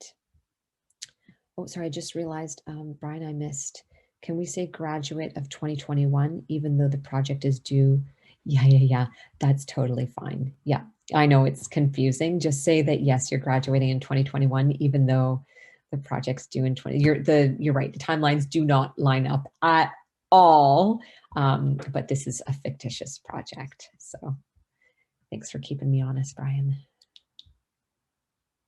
All right. Okay, so that's short part. So part 3, you'll see that part 3, I think, is assigned 5 marks in the rubrics. Part 4, I think, is only 3 marks because it's so easy. Now, again, part 5 will be another 5 marks because there's a lot more information that is included. All right, so part 5 is the response to the statement of work. So it is a statement of understanding. So based on all the information described in the RFP, indicate and summarize that you understand the following. And I've just copied over from the RFP the background of the project here and the project schedule, okay? So you're gonna summarize in this section, just a paragraph or 2, what the building is, what your understanding of the building is, the scope of work. So what are the requirements? What's being asked of you to complete? If you've been given a floor plan, you can include an understanding of the project scope within the section. You're not given a floor plan for this project. But in some RFPs, they will actually assign a floor plan with the project. And so you would say, my understanding of this project is that I will be completing a renovation for a corporate interior that is 10,000 square feet of the 50,000 square foot building or something like that. But again, for your project, you haven't been given a floor plan, so don't worry about that. You would also indicate that you understand the schedule, you understand the project organization and the consultants required. So this is essentially your opportunity to just reiterate what they've already asked you to do so they really know that you understand exactly what's being asked of them, okay? Define objectives and specific information pertaining to the project. Overview of the project, describe briefly your knowledge of the project. Is it a renovation? Is it a relocation? Is it an expansion? Is it new construction, etc.? What are the objectives set by the client? Is it a space that reflects the company's mandate and branding? Is it a space that inspires employee creativity, utilizing existing space more effectively? What is the objective of the project? Okay. What's the project location? the desired construction start date and completion date, and your ability to meet this with your current and projected projects. The size of the space, again, you don't need to worry about the floor plan, but you may have been provided a floor plan that you can use for visuals. You don't need to for this project. The budget for consultant fees and construction. Again, this is just your statement of understanding. You're just reiterating, like, that's why I'm like, it's just a paragraph or two. This again, so this was from Sherry's RFP. She was given a floor plan. You aren't given a floor plan. So you will record the specific needs that the designer must address and accommodate. So the program, what types of spaces are needed. If this is in the RFP, if you see a long list, you're going to include it. If you do not see a list, then you're not going to include it. What types of spaces are needed, indicate how many and or the total area required. Here just gives you an example of some of the requirements that Sherry had to include for this here. You're going to list if it's important to have sustainable practices integrated, and if the client would like to achieve a LEED designation, this would be your opportunity to place that in the RFP. Again, only if it's been mentioned, and then any other information specific to the project. So I've just written down here for project 4, only include the information that was given in the statement of work. Okay, so I'm giving you examples of what you could add to an RFP statement of understanding. But for your project 4, you're only going to include the information that was stated. Okay. You're going to outline any existing information. So existing drawings that you can acquire will save you time and the client money, and will provide useful information for you in both preparing their proposal and during the design process. Demonstrate what items were noted on a site review. If you were to go to a site review for this project, you are not, so you have nothing to note. Indicate if base building drawings are available, hard copy or digital. This may include architectural and engineer's drawings. Outline existing furniture, fixtures, or equipment that will be reused. Again, you are only going to comment what you read in the RFP. Some of this you will not be commenting on existing information. Okay, you don't have existing drawings.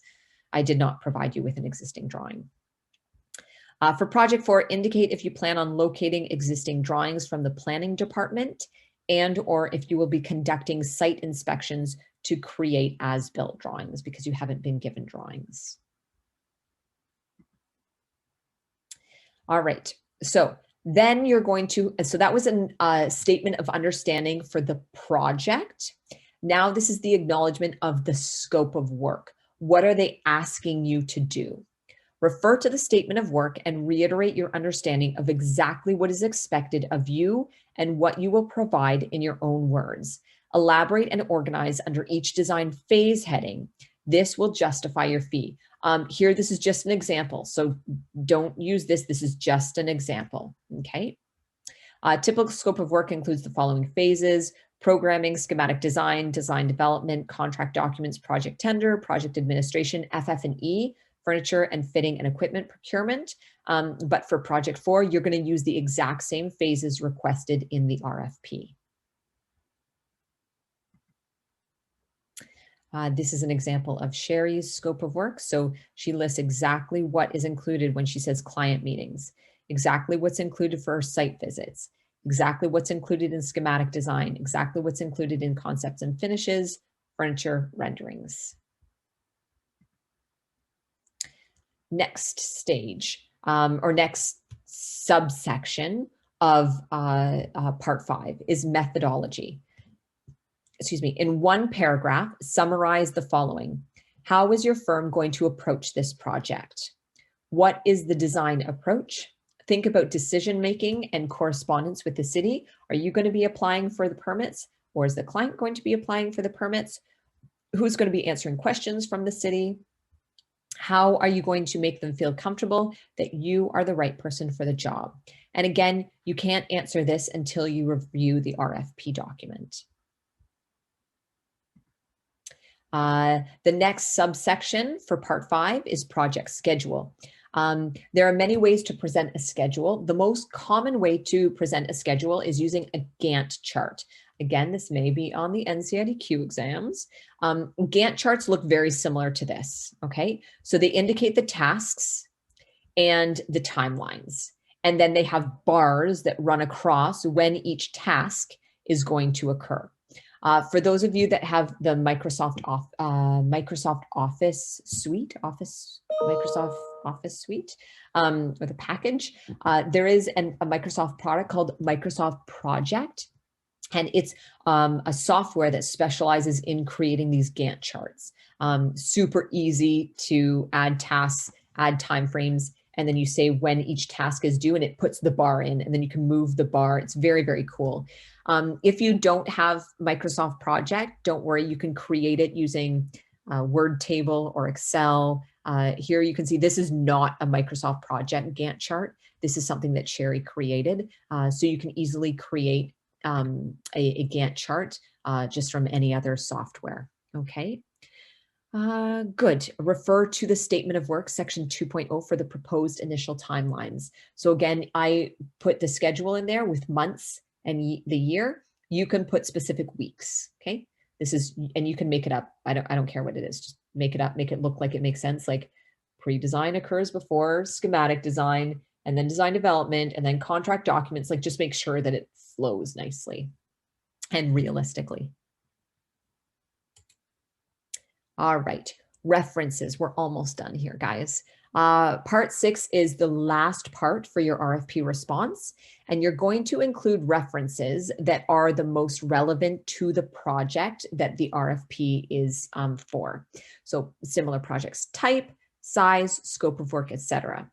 Always ensure, always, this goes without saying for any time you have a reference, always contact your references to ask for their permission to use them prior to submitting their names. Always ask them if it's okay you use them as references, okay? So here's Sherry's, and you can see that she lists the project name, the square footage, what the project was, and then the contact information. What I'm gonna ask you for project 4 is that you're gonna include 3 references of your fictitious projects. So remember that project gallery where you're going to make up 3 projects? You're going to take those projects and list them here, and you're just going to make up a fictitious name, address, phone number. Okay. Good. So you only need 3 references, and just make them the 3 references from the projects that you outlined in your photo gallery. And that's it.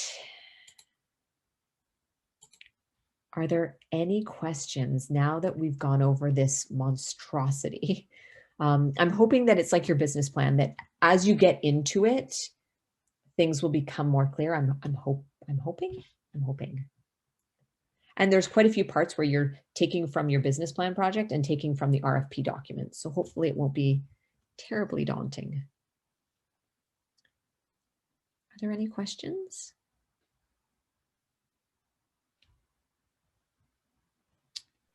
Miranda, can we go over the acknowledgement of scope of work again? Acknowledgement of scope of work. Yes. So what's the difference between this and the statement of understanding? Like, so I know they're like in, like this is in that section, but that is correct. So the first one, here is your understanding the project, like the project, the big like what the project start date is, like the schedule. Okay, so you've got the building, like what's the scope of work? You're going to provide design services from pre-design to post-construction. I think that's the word they used. And then the schedule, when they start, when they end. It's just a brief synopsis of the whole project. When you go to the scope of work, this is saying, all right, in the first phase, which I think they called it pre-design, you're going to do X, Y, and Z. In the second phase, you're going to do X, Y, and Z. In the third phase, you're going to do X, Y, and Z. So it's a more detailed account of what you're going to provide them for each design phase. Whereas the first one was an understanding of the project in itself. Does that make The sense? phases then was that in the document? Yes, it was. Do I have a copy? I have, it is in the proposal. I just closed down the proposal on break, just because I had other windows open. I didn't want to get confused, but it is, all of the phases are in there. Actually, Laura, give me 1 minute. It is right up here. I did copy it over.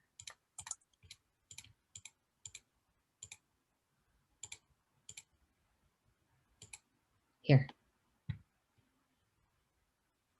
So design phase, Oh, okay, so schematic at the very design top. phase, design development, construction documents, tendering phase, construction phase, post-construction phase. Okay, thank Okay. you. And then when you open up the RFP, you'll see that it's organized as such. Okay. So it outlines exactly what they want you to do in each one. So you're just summarizing what you're going to do. It's just It says like within the document what they want us to do for like the design phases up. correct. Yes. Okay. Yeah. Thanks, Miranda. You're welcome. Brian, are we allowed to use design related language like sectors, or do we simplify it like in the business plan? That's a good question.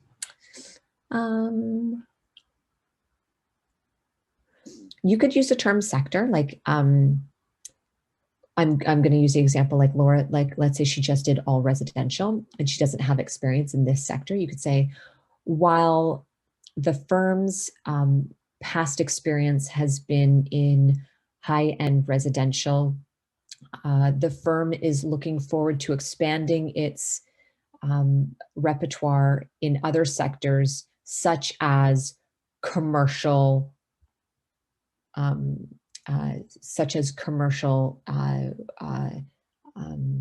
an example, or which is why the firm is so excited about responding to this RFP project, or something like that. Does that make sense? So you can say sectors, and you can say, for example, commercial, or something like that. So you're explaining what a sector would mean, essentially. I think it's fairly self-explanatory, I think. But if not, then yeah, you can just elaborate on it. Good. Are there any other questions? So I just want to go over next class. I was going to have the class on contracts, and that would be an opportunity for you guys to ask more questions if any questions have come up as you start working on this project.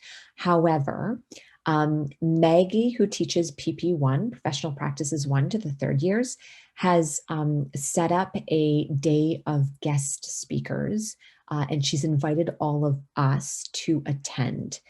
So I want to just show you what her day looks like. So this is who she has asked to come and speak to the 3rd years.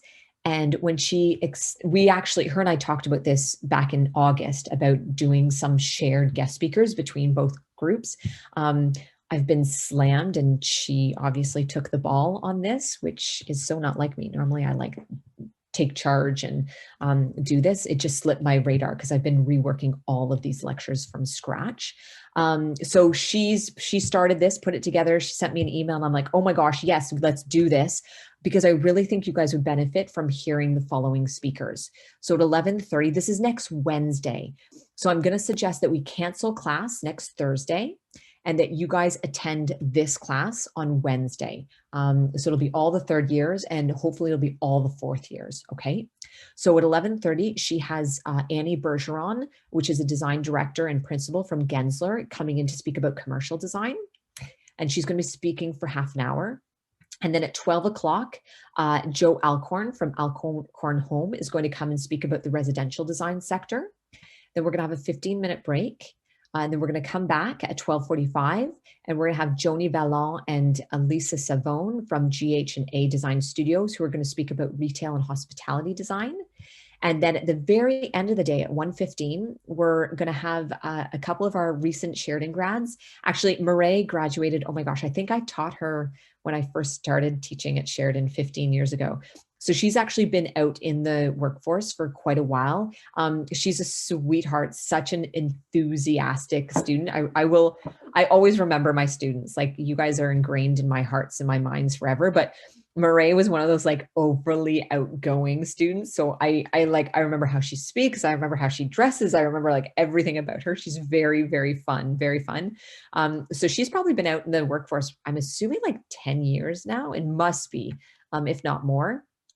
So she's working at Figure 3, along with Baharvi. I don't know if I'm pronouncing her name right. She's a recent graduate. I think she graduated last year. I, for some reason, never taught her. So I actually don't know how to pronounce her name, but I've heard lots about her because she was a superstar in our program. So they're both at Figure 3. So I know Mehek and Justin and Jack, who worked at Figure 3, you might have come across both of them, but they're great grads of ours that have done really well, and they're going to come back and speak from a recent grad perspective. So Maggie has put together a list of questions. I've contributed, I've added some questions that some of you guys have had with your co-op reflections. Remember, I asked you guys to answer questions. I've been trying to answer them throughout the lectures. Some of them I actually added to her list. So hopefully we'll get some of your answers responded to through this guest speakers series, if you will. Yeah, if you guys also have questions, we'll leave it open to questions. If you guys are really interested in one of these sectors and want to ask them questions at the end of the presentation, we can do that as well. But I just think that these are such amazing speaking opportunities that I wanted to jump on board. And so next class, next Thursday, will be canceled. You guys, please, if you can, make it to this Wednesday class. It's at 11:30. We're going to be joining Maggie's Zoom meeting. So she's actually sent the Zoom link here with the meeting ID and the passcode. So just next Wednesday when you're logging in, don't use my class information, use this one. I have posted this in Slate under content and lecture, but I will email it to you guys as well. I'm going to do it probably early next week. I don't want to do it now, just I want to do it right before, maybe Monday or Tuesday, just to remind you that it is coming up, but it is posted on Slate right now as well. So this is next week. There'll be no class on the Thursday. We're doing this on the Wednesday instead. But then the following week, which is December the 10th, holy crow, that's crazy. December 10th, we'll have our last lecture on contracts. So that will be a week before this project is due, the RFP is due. So if you have any questions, you can ask me during that class. We're going to pretend that you've won the contract. So we'll go over like exactly what's included in contract document or the contracts or letter of agreement. I've gone on to Arito's website. I've pulled the most current templates for the contracts used. So everything is super fresh and super current. So I'm looking forward to sharing that lecture with you as well. And then that last class is just a submission class. So we are getting really close to being done. So we have this next week. The following week will be about contracts. And then the next week is submission. Okay. What else can I say? If you have any questions about this project, please don't hesitate to email me. I'm always pretty good at responding to emails. So you don't have to feel like you have to wait until the next class. You can always send me an email. Avery, yes, we will be recording this session and I will post it for you guys. I know because it's not in your class time frame. Some of you may have part-time jobs or taken additional courses on days that you typically don't have class. So I understand that I can't make it mandatory that you attend this. So yes, it will be recorded and I will share it with you on the Slate site once Maggie sends me the link. Okay. Awesome. So that's it, guys. That's all I have for you today. So if I can just remind everybody to stay healthy, get lots of sleep, and take all of your vitamins. I don't want you guys to get sick, especially this close to the end of the term. We're in week 10 of 13-week term. It's a shorter term this term, and Christmas is coming. And Hanukkah and all the other holidays, yes. Is Eid coming too? Eid changes all the time, but Eid's usually close to Christmas as well. So lots of holidays coming up to celebrate. So everybody stay healthy. 3 more weeks, everyone. That's right. We can do it, right? Okay. All right, guys. So that's it. I'm going to stop recording. And if you have any questions, please don't hesitate to email. Okay.